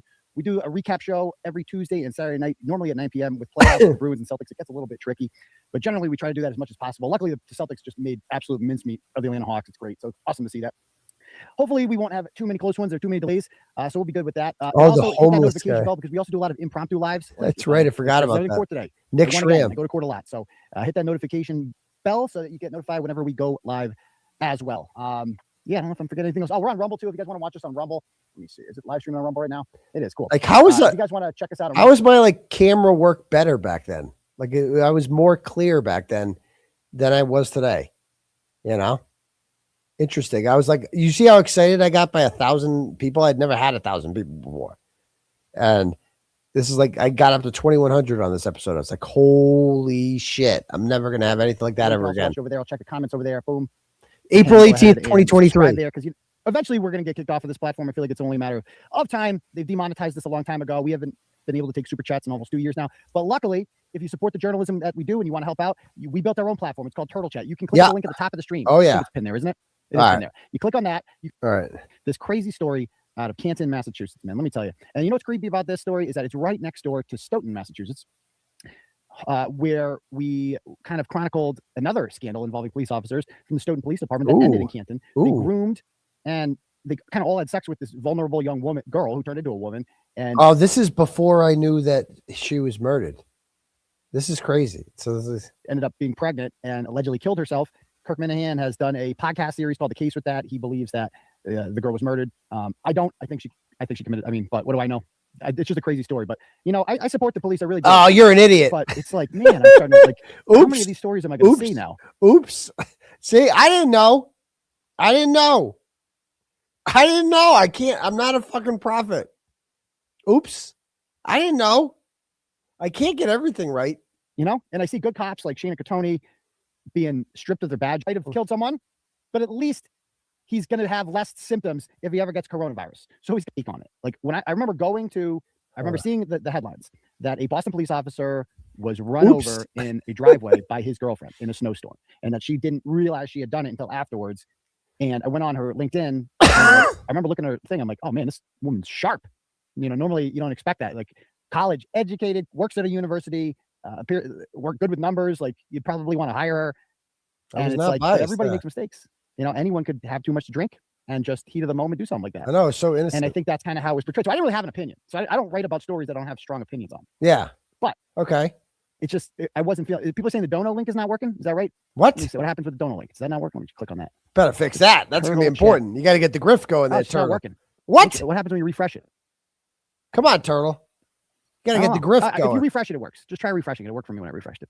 And you can always cash at me if you want to do it that way. $. I was so nervous this episode. Like I had never seen an audience this big. You understand that? I was used to like 300-400 people tops live. And now I'm looking at like, whoa, over 1,000. We just started. Like, holy shit. I'm like nervous. I'm like, this is a big audience. I'm working for. Turtleboy. Okay. So anyway, I remember seeing the story and I just didn't have that strong of an opinion on it. Oh, but something about it just didn't smell right. Yeah. Yeah. It just seemed like it was at the home of a Boston police officer. Obviously, the Boston police officer is going to kill another Boston police officer. No. And I felt bad for her when I saw it. Like, on the news, I'm like, poor lady. Man, that sucks. This woman, you know, has her shit together and she just got drunk one night and appears to have not even known that she backed this guy over. I'm sure she didn't mean to kill him. Yeah. I'm sure it's eating her up inside. But Man. that was not the case at all. No. So let's just kind of You're chronicle way the off. story, relive it You're if we can. So off, Turtle Boy. on the morning of January 29th, John O'Keefe, a veteran, I think he was on the force for 16 years, Boston police officer, was found dead outside of a home at 34 Fairview Road in Canton. The home belonged to Brian Albert and his wife. Brian Albert is a sergeant in the Boston Police Department who serves on the Fugitive Apprehension Unit, which, according to Boston police officer I spoke with, that's like the gig. The gig. You want that? All right, I'm going to fast forward a little. Get to some good shit. What do we have? Initial thoughts on people. Okay, initial thoughts on. So anyway, the charging documents state that 2 Canton officers were dispatched at 6:04 a.m. on January 29th to 34 Fairview Road, where they found 3 females, Karen Read, Jennifer McCabe, and Carrie Roberts, next to the body of John O'Keefe. You can't hear it? Was performing CPR at the time. So this is Jennifer McCabe. That's on the best. Right, and her the best sister, picture Nicole we had. Albert, on the left. Nicole Albert is the wife. That picture is a little bit deceiving. That does not, bro. They don't even look anything like that. Like, that's crazy. Of Brian Albert, who lived at the house at 34 Fairview Road. The other one's husband, Jennifer. There's so many names in this, dude. I had so many questions last night. Like, it took me 8 hours to write this blog because of the names alone and figuring out who the hell was who and getting pictures and whatever. So she's married to a guy named Natalie. I'm not entirely sure what Matthew does for work or what his involvement in this is, but it was just weird that of the 2 sisters, the one that seemed most dedicated to making sure that Brian Albert remained not guilty, not arrested, was Jennifer McCabe. Yeah. So I'm just like, so 𝗃 does for homicides. Okay, they do. So they did the Hernandez case. So they did the Hernandez going around. I mean, I think I said in the blog, like, do the math. I mean, what do you guys think? Why was Jennifer McCabe so invested in her brother-in-law's covering up her brother-in-law's crimes? This is back when I thought that Jennifer McCabe was fucking Brian Albert. That was I thought that. I'm like, because I thought that was weird. Like, why isn't I didn't understand why Nicole Albert wasn't involved so much in the cover up as Jennifer McCabe. Because I'm like, why? And then it's like, because you know what I didn't know at the time? You know what I didn't know? I didn't know. Well, first of all, I didn't know Nicole Albert was so good at cleaning. But secondly, I did not know that Allie McCabe was the getaway driver. Like, that made her a lot more personally invested in this. Husband. Like, what does that seem like to you guys? Genuine question. I mean, that seems to be what a lot of people would assume. She's bae. I mean, that would be the guess. Now, obviously, I don't print rumors. No, never. And we'll get to the motive. Never. I don't think there was a motive, to be perfectly honest with you. I don't think there was a motive. Oh, I think you didn't like him. You don't know about Higgins, Turtle Boy. You don't know about Higgins. And we'll get to why that happened in a little bit. And I think it got out of control. And I think Brian Albert jumped in to defend his nephew. And he's a trained MMA fighter. And anybody who knows a dog owner like that, you have an aggressive German Shepherd. The German Shepherd is going to attack whoever you're attacking. Okay, fair. So that's really like 2 against 1 and a beast, at least. That is to assume that Brian Higgins did not get involved in this. Well, he definitely did. Or any of the other males. He definitely did. Albert Jr. Oh, and no, he definitely didn't get involved. No, he didn't. All of this should have been investigated, but none of it was. So as I said, this guy was, this is Brian Albert. He was an MMA fighter, Boston fugitive. Make sure she was there, or else it'd be a little bit awkward, wouldn't it? And Jennifer claimed that O'Keefe never entered the house, though. So she texted him hello at 12:45. And then she said she witnessed Karen drive away in her black SUV. Now, so she's claiming that she just assumed that John got back in the car with Karen and left. It's like, so you're making plans to have this guy over, and then you don't, and he comes all the way there. He's like, I'm outside. Where's the doesn't come inside, and you don't follow up on that? Hold on. You just assume he went home.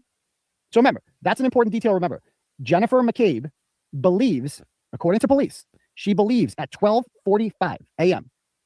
that John O'Keefe has gone home to bed. Ooh. That is where she believes John O'Keefe is. Remember that, because that's very important. Oh, when we come to the Google search, that is what she told police her state of mind is. It conflicts with her behavior, doesn't it?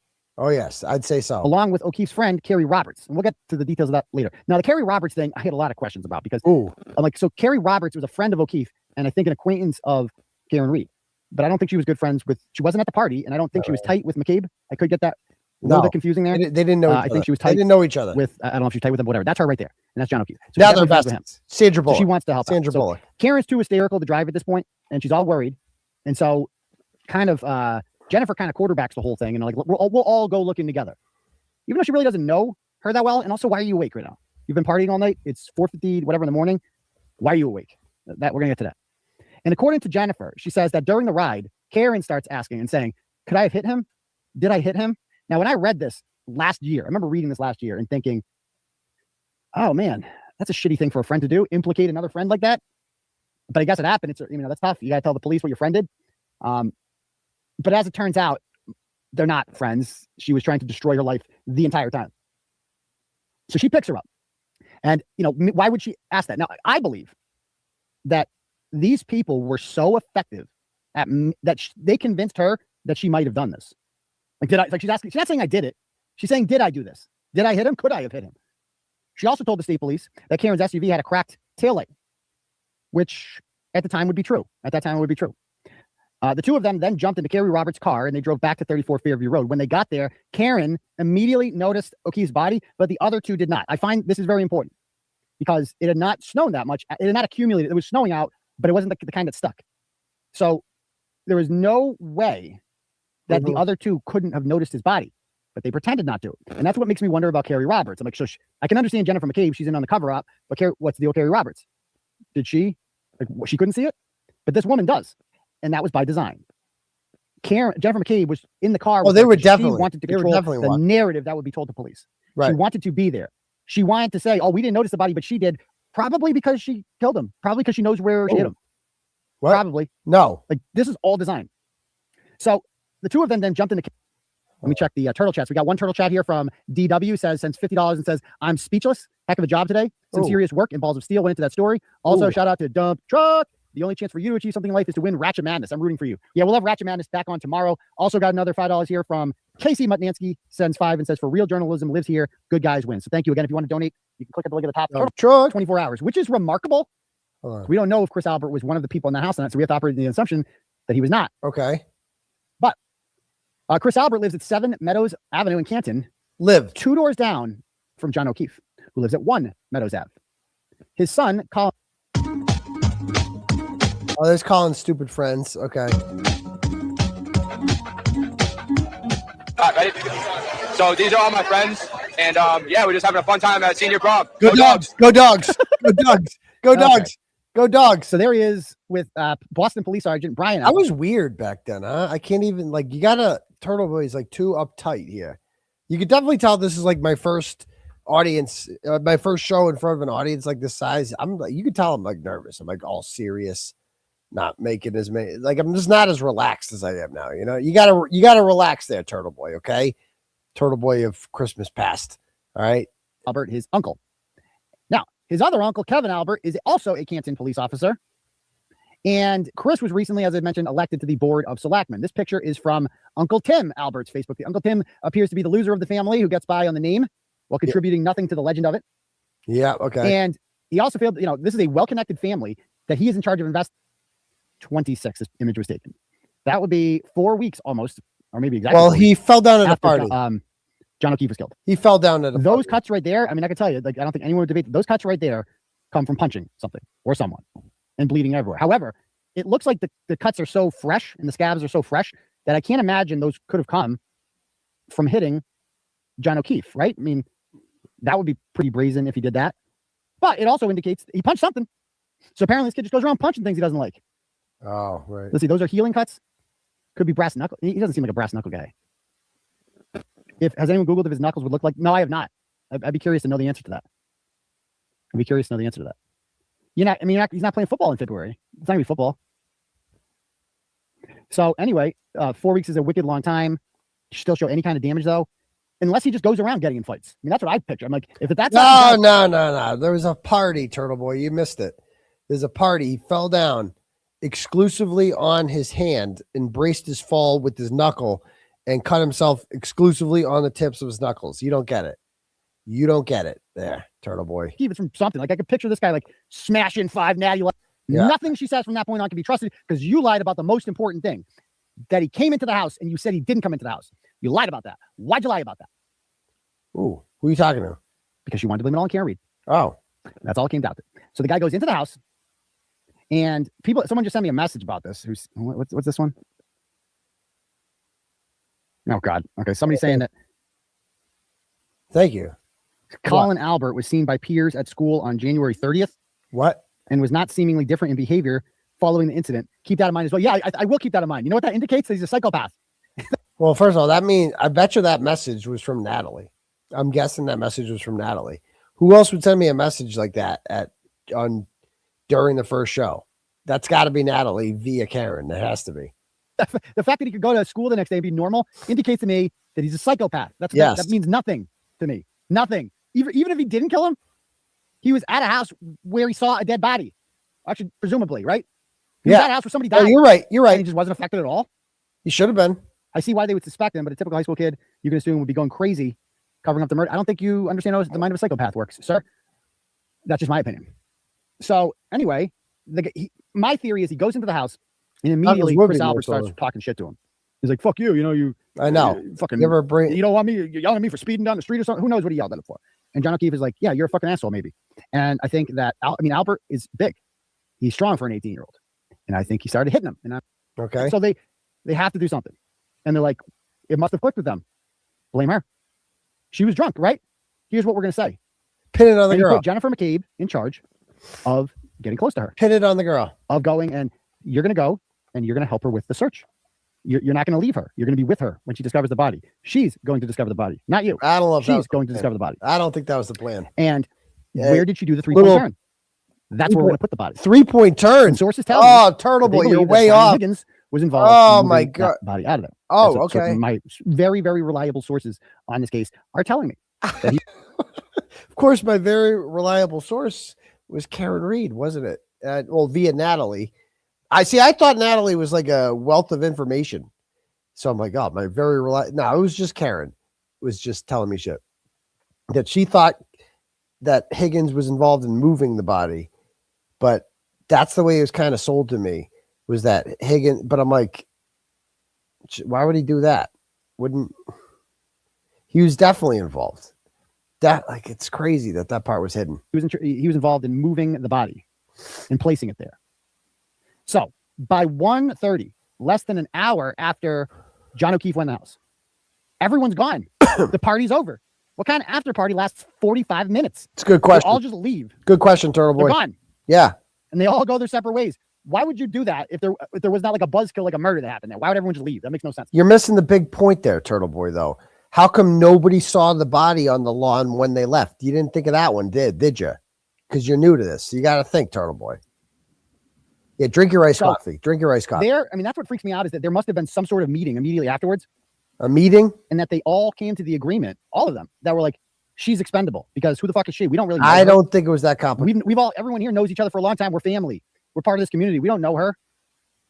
She probably sucks anyway. I guarantee they were trying to justify it. They're probably being like, she's uppity. She thinks she's too good for us anyway. She couldn't even come here. Yeah. John didn't even like her. I'm sure they were saying shit like that. Yeah, probably. They would have to rationalize. You're right about that. You're right about that. Exactly what they were going to do. That's fair. He was right. I was right about that.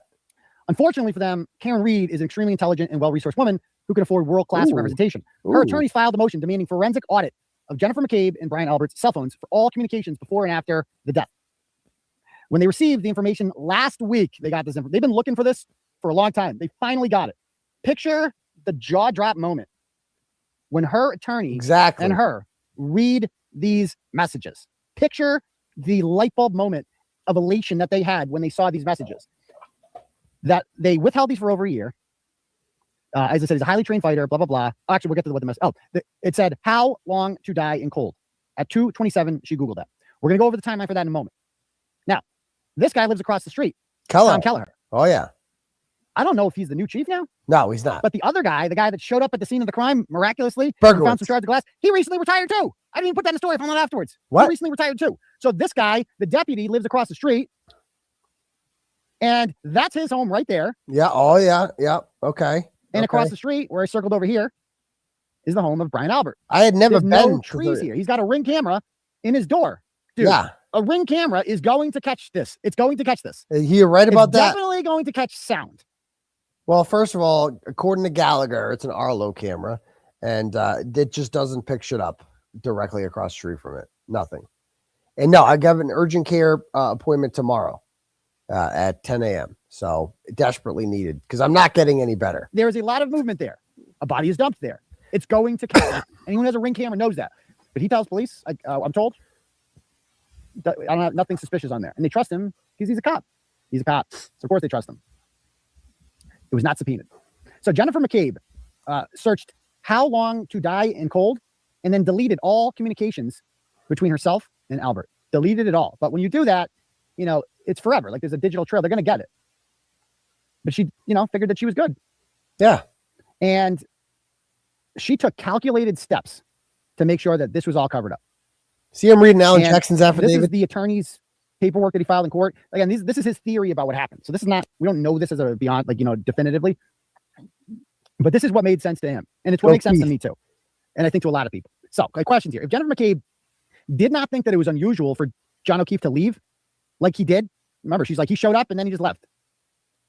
Then why did she stay up until 5 a.m. awaiting Karen Read's phone call about O'Keefe being missing? Underrated That's question. That's a good question. Yeah, she told police that she assumed that he went home. Yeah, so that's a great question, Turtle Boy. Why would she think anything was wrong? Why would she think anything is wrong? I don't have an answer. Wait up. What on earth is she worried about if she thinks he's home sleeping? Oh, no. Sense. Oh, hot, bro. Listen, Turtle Boy, if Turtle Boy passed, there's a thing called 𝗃𝗃 okay? She was Googling it for 2 hours and 25 minutes until she got the phone call from Karen Read. She was just awake. That's an underrated part about the story, is that Jennifer McCabe never went to sleep that night. According to her own health data, she was like walking around just waiting for this phone call, which came earlier than she may have liked. That's why she had to call her at 5:07 a.m. Of course, how did Jennifer McCabe know that Karen Read would call her? They just had to be. I mean, you wouldn't go to sleep that night either if you were them. You'd be like, I ain't going to sleep. Fuck this. Your life is on the line. Like everything's on the line right now. Fuck this shit. She had nothing to hide. Then why is she destroying all these communications? Why is she more committed to protecting Brian? She's supposed to say Brian Albert. Stop Brian Roberts, insinuating. For the Orioles, than her sister Nicole, who was married to Brian, who isn't mentioned in any of this shit for some reason. She was cleaning. After O'Keefe got to Albert's home, he began texting McCabe to make sure that she was there. And no, I didn't know. Let me just take a moment to read a couple cash apps people are sending in here. People are the grift. Yeah, here's the grift. Yeah. Let's see. We got Blurred Lion sends $20 and says the blog will create change for procedures. Let's hope so. Thank you very much. 7 pounder sends $10 and says, who do you expect to get charged? Cover up cops? We'll get to that. Oh boy. Alex Bolio sends $1. Says for Vok here. $1. Photo of his knuckles is from February 4th.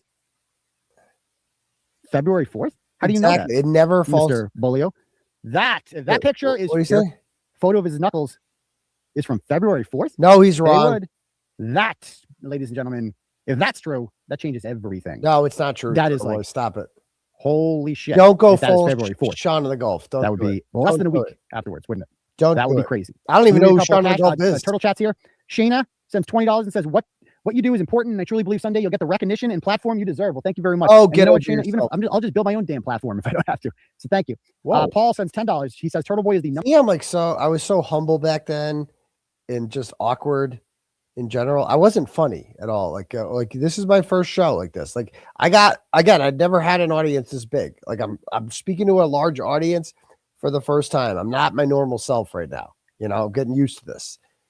Number one news in New England. Destroy this group of scum. Well, thank you, sir. Appreciate that. Dan sends $25. Says, I want to take this lecture. I see what he's saying here. I want to take this opportunity to lecture you on the importance of owning and training a firearm. Just kidding, man. Seriously, man. Thank you for what you do.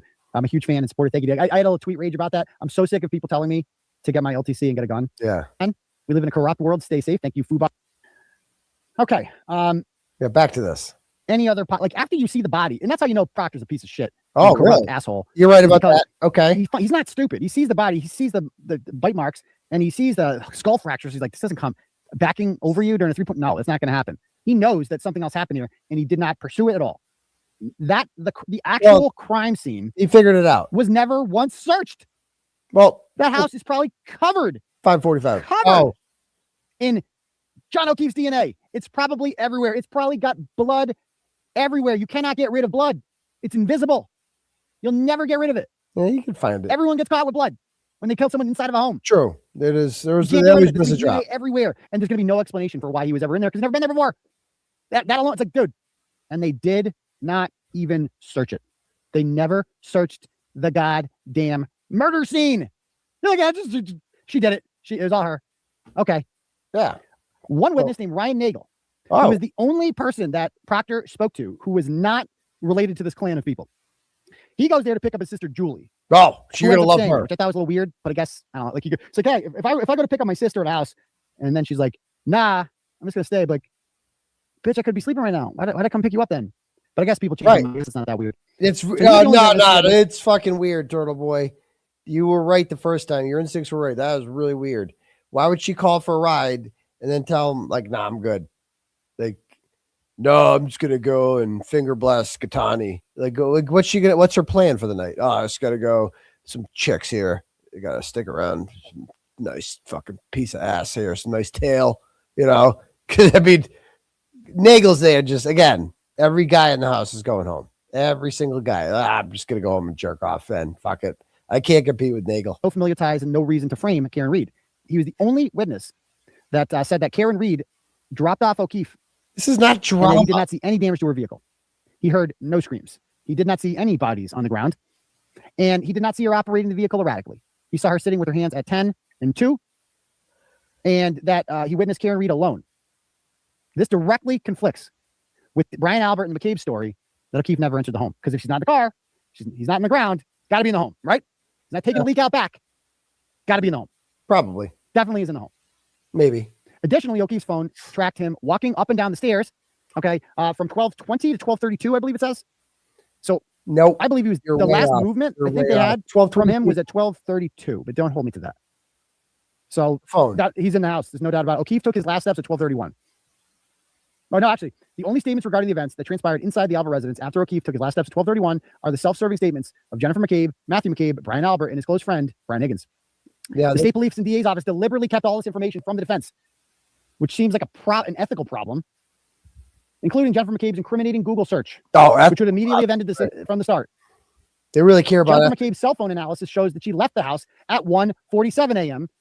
and chose during the middle of a snowstorm to drop off 2 people near the home of John O'Keefe, who lived at 1 Meadows Avenue. So he lived at the corner of Meadows Avenue and a busier street. So she's like, oh, yeah. Oh, you live near John O'Keefe? I'll give you a ride. Sure. Why did she want to do that? Peanut butter and She wanted to see jelly. if anything was going on Well, at 1 Meadows Avenue. Were there lights on? I mean, that's an underrated part, too, is that she chose to give Levinson a ride home, and Levinson lives right near 1 Meadows. And so that's Alan Jackson's belief. That is, we don't know as a fact that he went that way so that she could check out 1 Meadows Ave and be like, anything?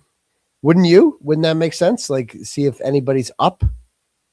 And at that point, Karen Read was sleeping. She slept for about 3 hours at that point. Karen Read inside. Where is Karen Read sleeping?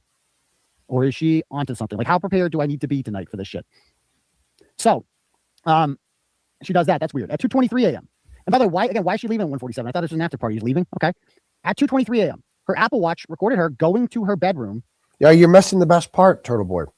At 2:22 a.m., Brian Higgins is home eating a sandwich, right? Having some turkey and meth, and about to hit the hay, just some Jameson and gingers, and he butt dials his friend Brian Albert, who is in the middle of making love to his horny housewife Nicole with Irish poverty face, and he's fucking the shit out of her on top of his phone, and he butt answers it, and they talk for 22 seconds. But they don't talk about anything because Brian Albert's just giving it to her, taking Irish poverty face to Pound Town, and immediately Googling how long to die in cold at 2:27 a.m. Despite previously telling police that she assumed, okay, this is the smoking gun here. Okay, is that Google search because she told police that she thought John O'Keefe was home, that he went home with Karen Read. So she would have no idea that his body is in the snow. None. She wants to find out if this is plausible. Basically, she wants to find out if we're going to make it look like he died in the snow, how many hours do we have to wait? Right? Because if it takes 5 hours, we can't find the body after 2. It doesn't take that long. No one's going to believe us. We have to wait this out. That's why she searched that. She wanted to know how much time they had. Yes. Obviously, she ain't sleeping that night. No. Would you? So, would you? Yeah. Yeah. Why would she Google that? If she was home, if she thought he was home sleeping, a normal person would just, go to bed. Yeah. But this woman who spent the night partying decides to pace around the house. The watch has her pacing around the house. Yeah. Just waiting for Karen Read to contact her and ask where O'Keefe was. She's just waiting by her phone. Like, when is Karen Read going to call me? She was reading Hakamak. She anticipated this happening despite having no idea that O'Keefe was missing. McCabe waited up for Read because, number one, she needed to be there to, kind of control the narrative when she found the body. She also, more importantly, had to put it in Karen Read's head that, did you do this? Maybe you did this. Maybe you didn't. And she's probably like, oh, sweetie, it's not your fault. Actually, yes. Maybe they genuinely thought that if they made this look like an accident, Karen Read wouldn't get arrested. Maybe they thought that. Julie, I'm being told, said that she was spending the night. Oh, that's interesting. Oh, that's right. Yeah, remember Julie Nagel told her brother who came to pick her up that she's spending the night there. Yeah. So why did she leave? Because she wanted. Maybe because she witnessed a murder, and things got a little bit awkward after that. Maybe there was a hot chick back there. Remember that murder? Yeah, like we watched like half an hour ago. Yeah, that was crazy. You got any hot pockets? I got the munchies. Oh, hot pockets. Oh, Julie Nagel would love. I don't think that's going to happen. I don't think that's going to happen. No. Despite barely knowing Karen Read, McCabe gleefully jumped in the car with her and Carrie Roberts. For some reason, she's like, find a hoe.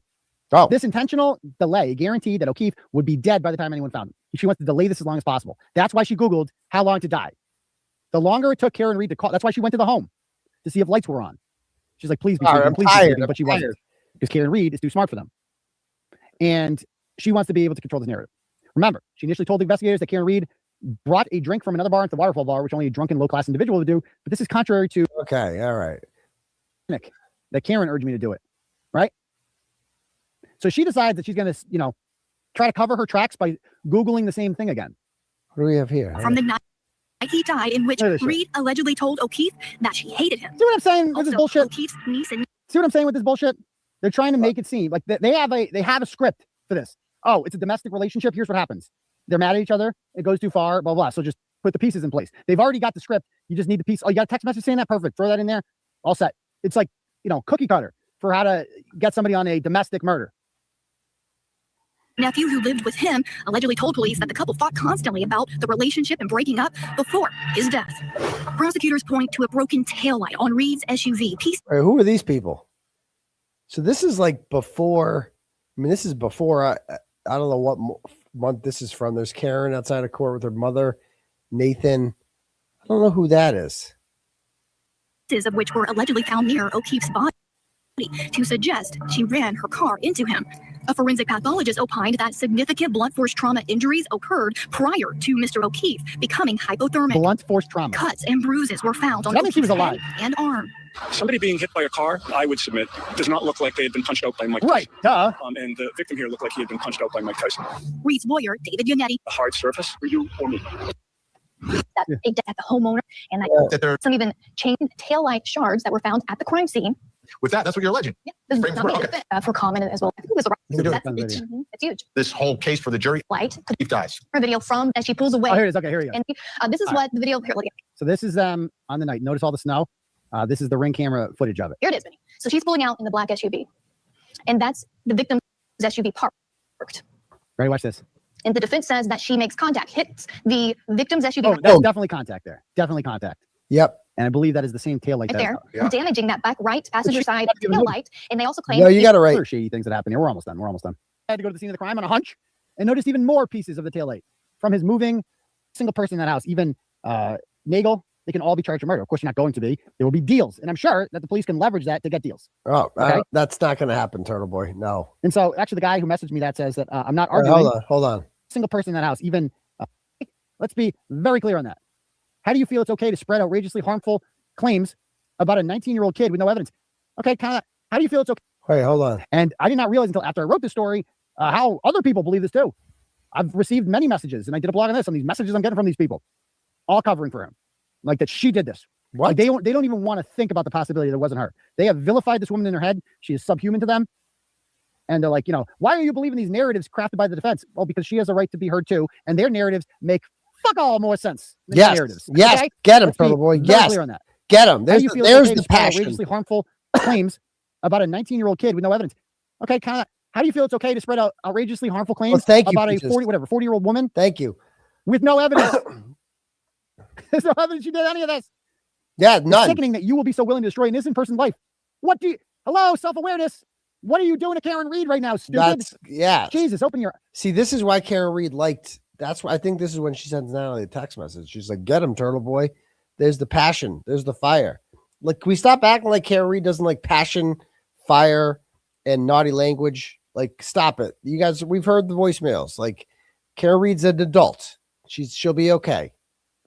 So who should get arrested? I mean, they all can be charged with murder. Every single person in that house, even Nagel, they can all be charged with murder. Of course, you're not going to be. There will be deals. And I'm sure that the police can leverage that to get deals. Okay? No, they're not going to happen, Turtleboy. You're dreaming. Messaged me that says that I'm not arguing. Oh. That it was Karen Read. Oh. I agree she's innocent. Oh. But I don't think it was Colin. So who was it, Brian? And I'm sorry. If it happened in the house. That's fair. Which means Colin witnessed it.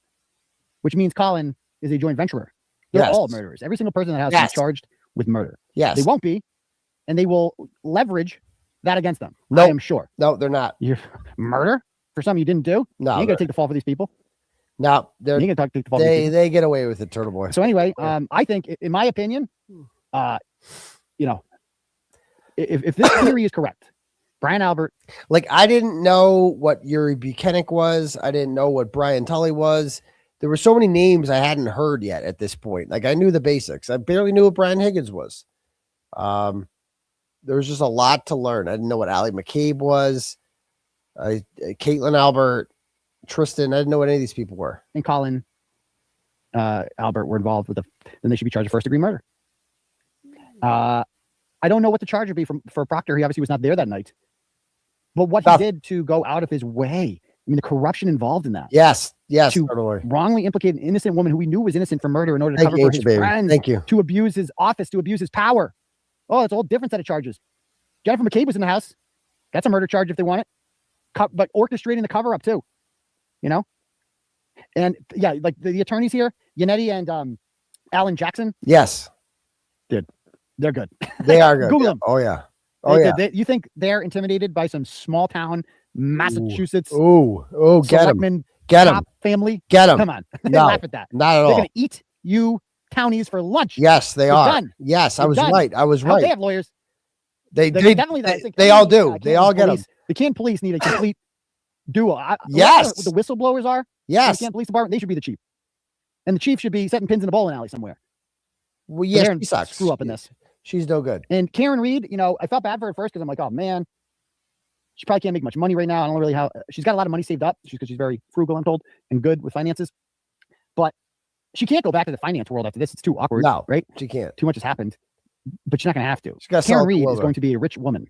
I hope so. I think she's going to be a very wealthy woman. See what I'm saying? Like I saw the plan from the beginning. I'm like, she's going to cash in. And that's what's like that.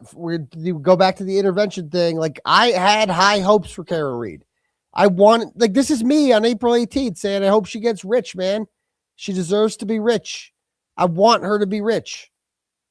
So all these, this is like really not a big, the shit I said during the intervention, not a big deal.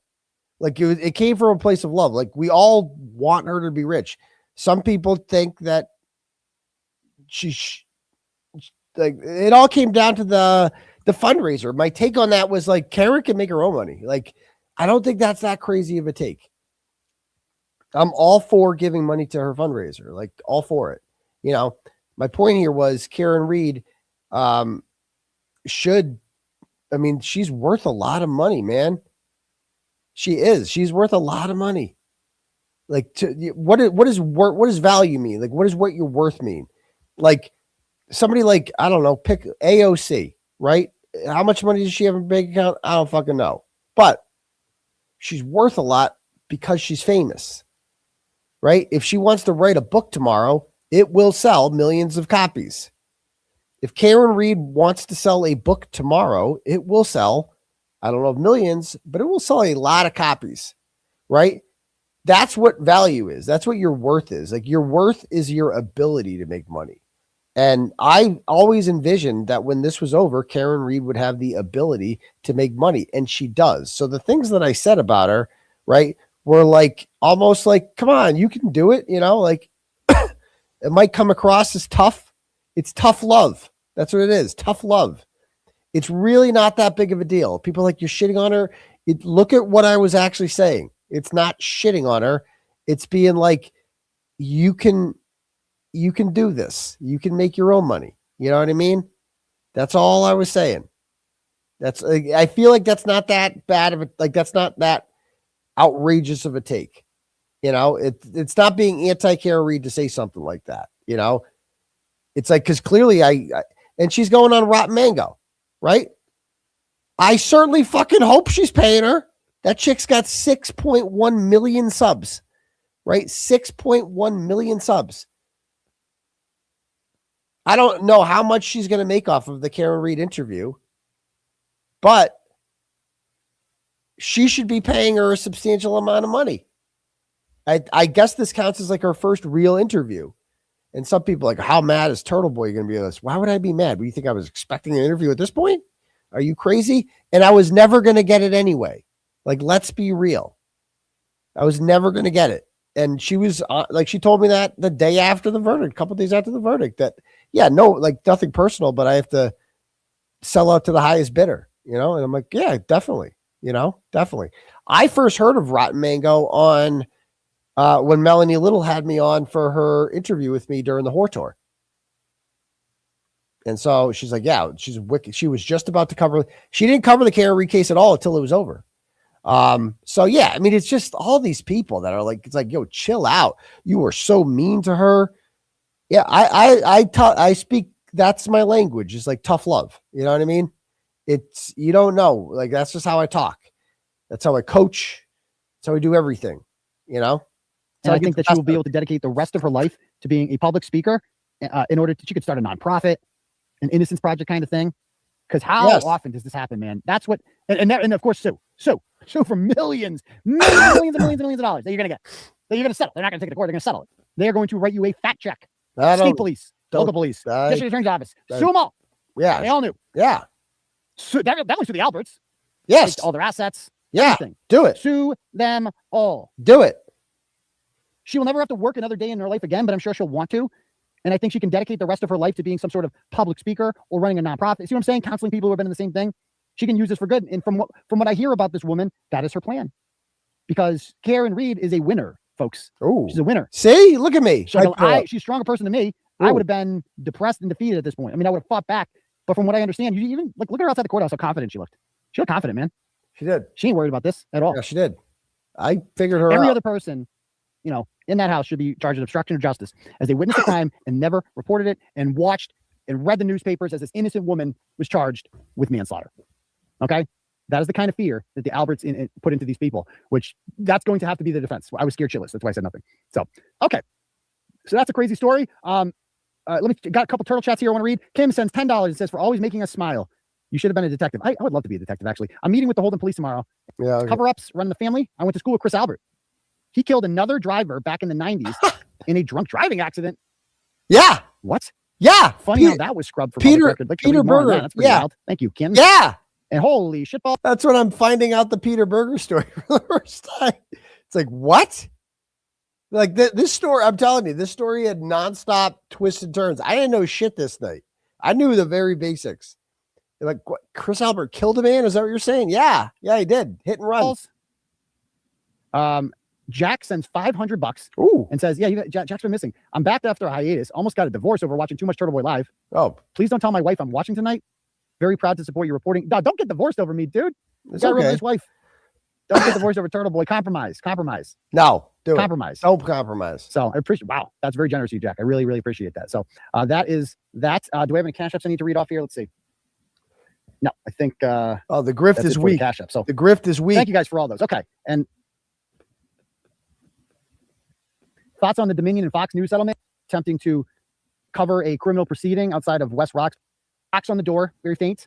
Flashlights going in the house. That made no sense to me because I'm like, come on, who would be incited by that? Like who? I'm from Vermont. He's from Vermont, he says. Now that's interesting. Well, he was in a call with us. It was a group call. A group call. Okay. That's okay. Showing some more info. Like they were. All right. How old is Aidan? She knows my exact age. About 41. Oh, this is when. So this is great. So right when this was going on is when I got swatted.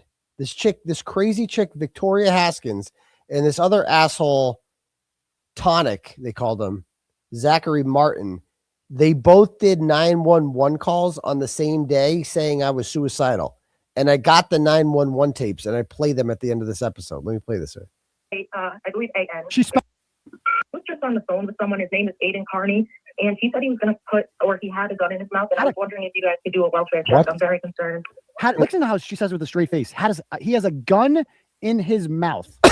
Well, the police can immediately search the registry and they'll see I don't own one. So that would make them think that I own illegal guns. So that immediately changes everything. They now think they're going to a house with a man with a gun in his mouth who's acting erratically. And you know what suicidal people sometimes do? They kill other people on the way out. Yeah, gun in mouth does sound familiar, but A-I-D-A, I believe A-N. she spelled my name right. Oh my God. No one spells my name right. K-E-A-R-N-E-Y. B-A-R-N. Jen Dusso can't spell my freaking name. I'm terrified right now. Oh, okay. I'm terrified right now, she says. What did you say is happening? So we were on the phone. I called him to talk about something. We were not on the phone. I was on the phone with Aidan Kearney. No, you And weren't. what did Aidan say? And Aidan said that he was depressed and he had a gun in his mouth. We No, talked about several things, but He he said brought that up. he was depressed and had a gun in I his mouth? never said that. They do. That's what he told me. They know who I am, but Hello? Hello? Hi, so what is the address where Aidan is? Hi, it's, oh God, I'm not exactly sure. I What believe town? it's Mason. It's in Holden, Mason Road. Mason Road? You don't know what number though? No, I'll try to find it. All right, how old is Aidan? she knows my exact He's age. about 41. 41. About Do you know 41. Aidan's last name? Yes, Kearney, and it's, sorry, I'm really just frantic right now, but his number is Yeah, you sound real frantic. 111 Mason Road. 111 Mason Road, and you said that he sent you a picture with a gun in his mouth? No, this is No, Victoria he sent me a Haskins. picture. We were on This the is not phone. a cop, Haskins. this is a He said dispatcher. something about having a gun in his mouth, and his voice sounded muffled. So he just said it while you were on a phone call with him? Yeah, because I asked him if he was depressed because he sounded depressed, and Okay. that's what he said. Hold on one moment, okay? Okay. Okay.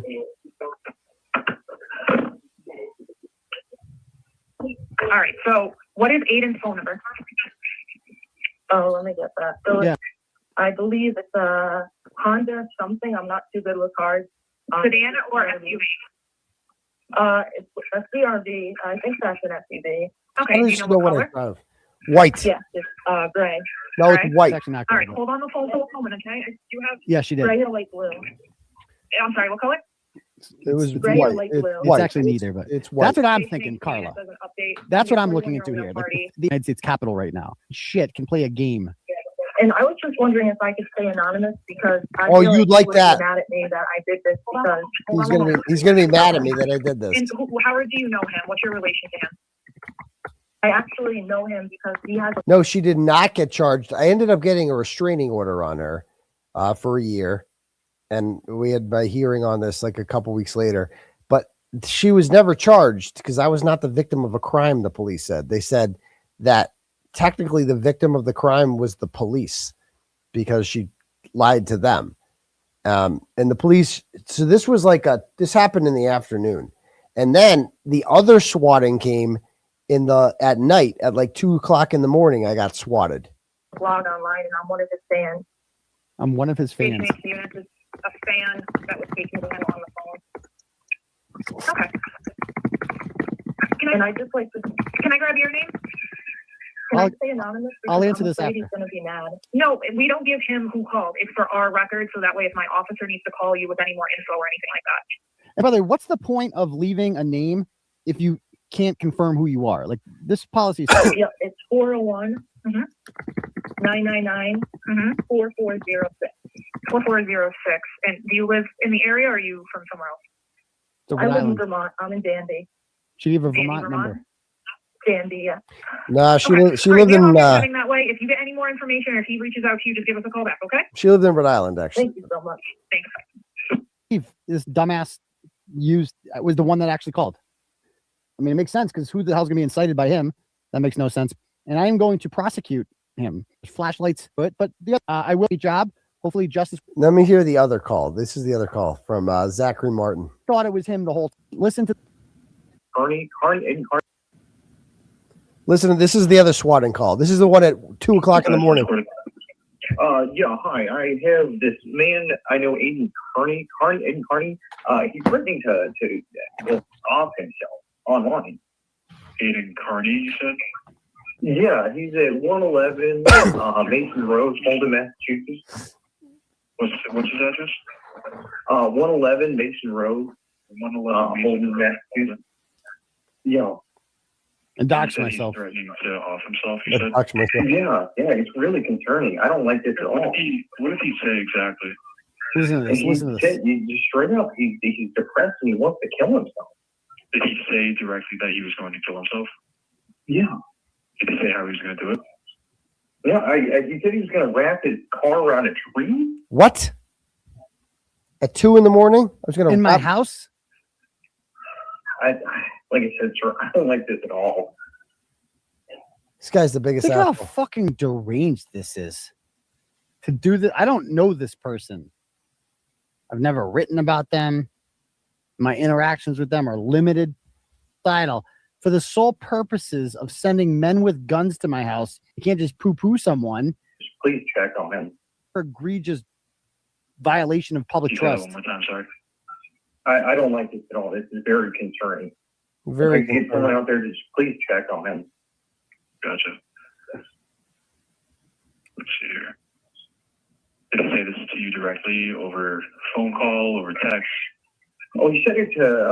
I was on the phone with one of my friends. He was in the call with us. Oh, but there's another friend in the call. He said this. He sounded very. He just sounded like it was over. You know what I mean? Yeah, like it was hopeless. How did he say to you though? Did he call you? Did he text you? Well, he was in a call with us. It was a group call. A group call? Okay. What? Yeah.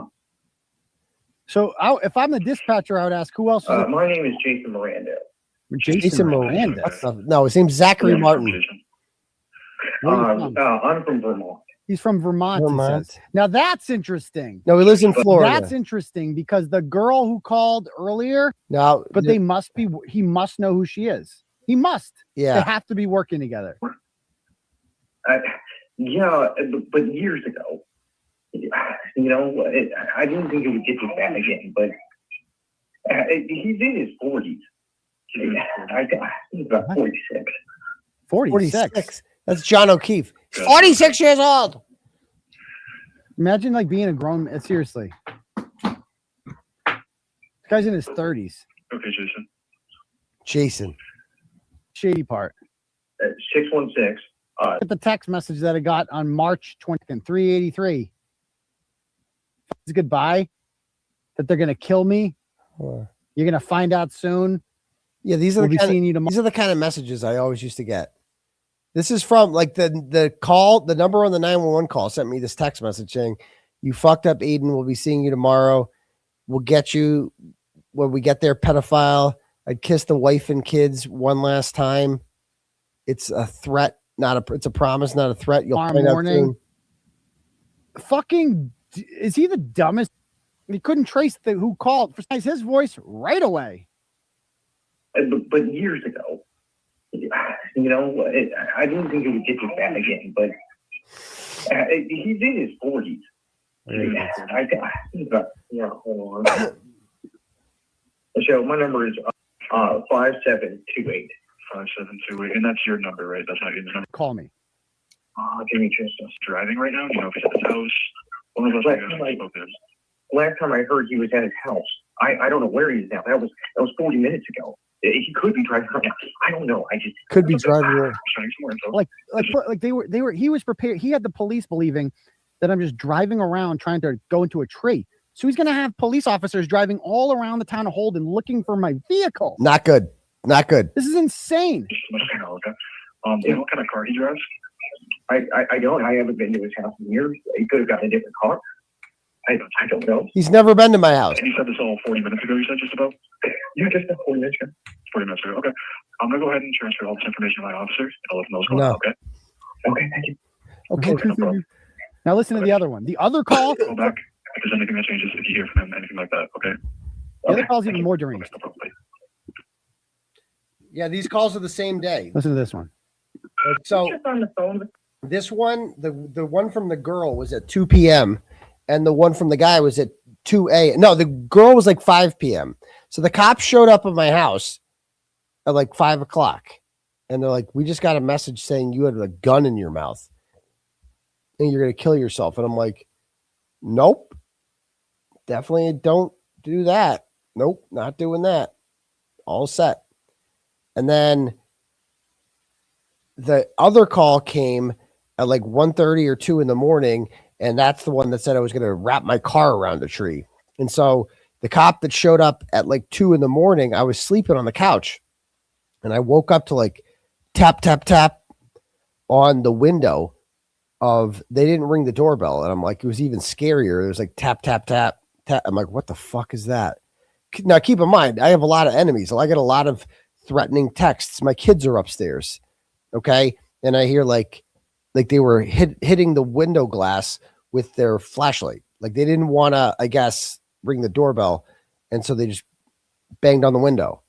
And I'm like, that was even scarier. And so I'm like, I grab like a bat and I go to like, look, and I just kind of sneak out and I see the flashlight, the cop is there and I hear the radio and I'm like, okay, at least, and I open the door and they're just like, sorry, we've got another wellness check. I'm like, fuck, everything's fine. Like, I just fucking knew it was them. I knew it was them. I'm like, are you fucking kidding me?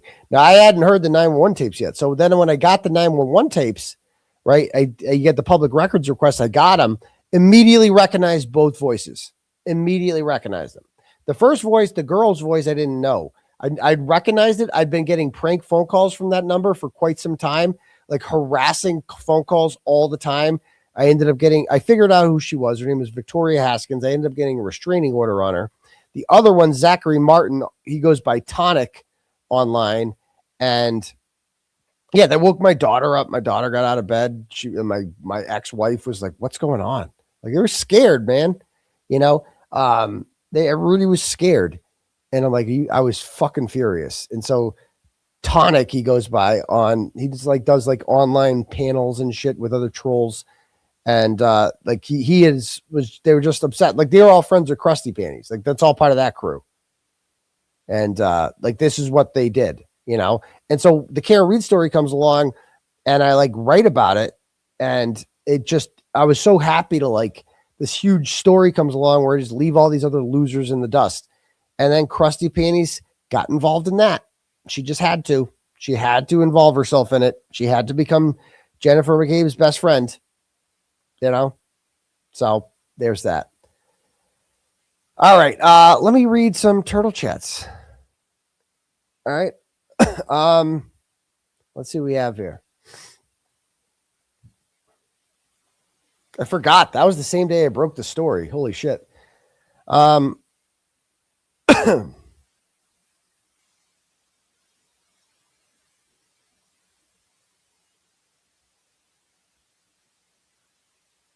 right, Nicole. I'm not sure if I read this one from Teresa, says $25 and says, you are awesome. Happy New Year. Thank you. Nicole sends $5, goes, hey, drama-free daddy. Congrats on your drama trip. Thank you. I think everyone needs to chill. You're doing fine. The McAlberts aren't drama. They killed someone. Oh, we already read that one. Okay, cool. Herbie sends $35 and goes, in honor of our friend and Holden police officer, Janet Bourget. Thank you for your service and memories. Oh, was she a former Holden police officer? Oh, she just died. Oh, sorry to, tough one. All right. Sorry. I think her husband is on the police force in Holden. So yeah, horrible. Thank you very much. Appreciate that. Herbie. Herbie's a great guy. We love Herbie. Next up,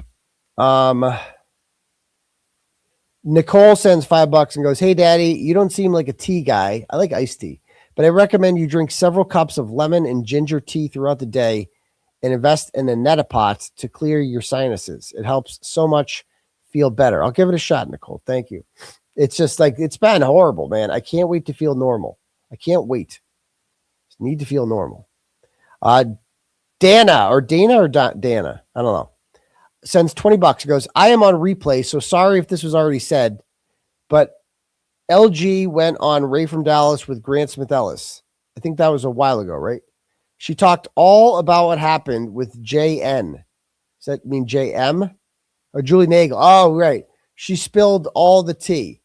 Yeah. And she had the receipts to back it up. You know, I mean, that's interesting. So, whatever.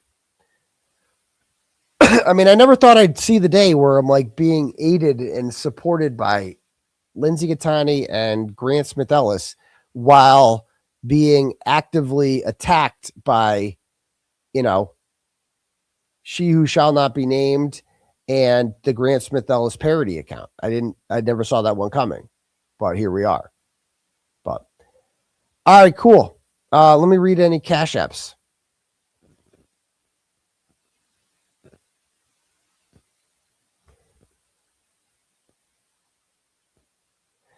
Steve Cully, my guy, sends $20 and goes, "You are an icon and a legend. I podcast because of you." Well, thank you, Steve. I appreciate that. You always have very nice things to say. Thank you, sir. Yellow Ledbetter Cummings sends $10, goes, "Packing for Aruba. I didn't invite the Sullivan sluts." Well, then you'll probably have a good time because they will ruin your vacation. Thank you. Okay. I think that's it. Let me just check this one more time. All right, cool. All right. Anyway, I'm going to bed. I'm not feeling good. I'm tired. I'm yawning. I never yawn during shows. My contacts are coming out. I got a sinus infection. I need to go to the urgent care tomorrow. Try to get better because just waiting this one out is not working. So anyway, I'm going to go to bed, but I'll see all you fine people tomorrow.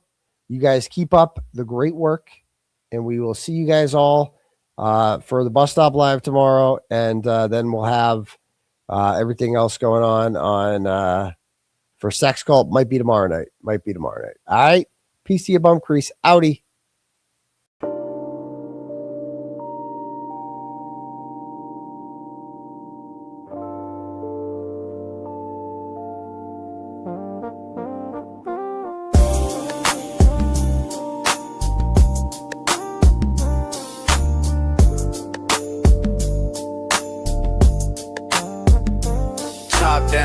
Down Main, it's a clear night, screens glowing blue, got the facts in my headlights, Commonwealth tripping, but the truth stay calm. 𝗺𝗵𝗄𝗃 and 𝗟𝗟𝗟, I'ma read them like Psalms. KP throwing shade from a broke down porch, but the files in my lap like a flame to a torch. I don't raise my voice, I just let the game speak. Steady with the grind while the crooked run weak. We just riding slow, gliding, paper stacking in the breeze. Turn the system up, let the whole town see. No mask on my face, no fear in my lane. I'ma shine that light on the ones bringing shame. From the courtrooms down to the city blocks, they can't hide from the truth, cause the truth don't stop. We just ride a slow grind. Midnight oil burning, pen hit the pad slow, every word cut clean like the rims on the 𝗬𝗃. From Boston to Brockton, the whispers all hum. Turtleboys riding in the reckoning gon' come. Lally in the back room, 𝗺𝗍𝗃 on the phone, trying to twist the narrative, but they can't postpone. I'm just sipping on the facts while the city play pretend. Truth got no curfew, I'ma run it to the end. See, this ain't about fame, this about that long game. You can duck, you can weave, but the truth still call your name. We just riding slow, gliding, paper stacking in the breeze. Turn the system up, let the whole town see. No mask on my face, no fear in my lane. I'ma shine that light on the ones bringing shame. From the courtrooms down to the city blocks, they can't hide from the truth, cause the truth don't stop. We just riding slow, gliding. We just riding slow, gliding, paper stacking in the breeze. Turn the system up, let the whole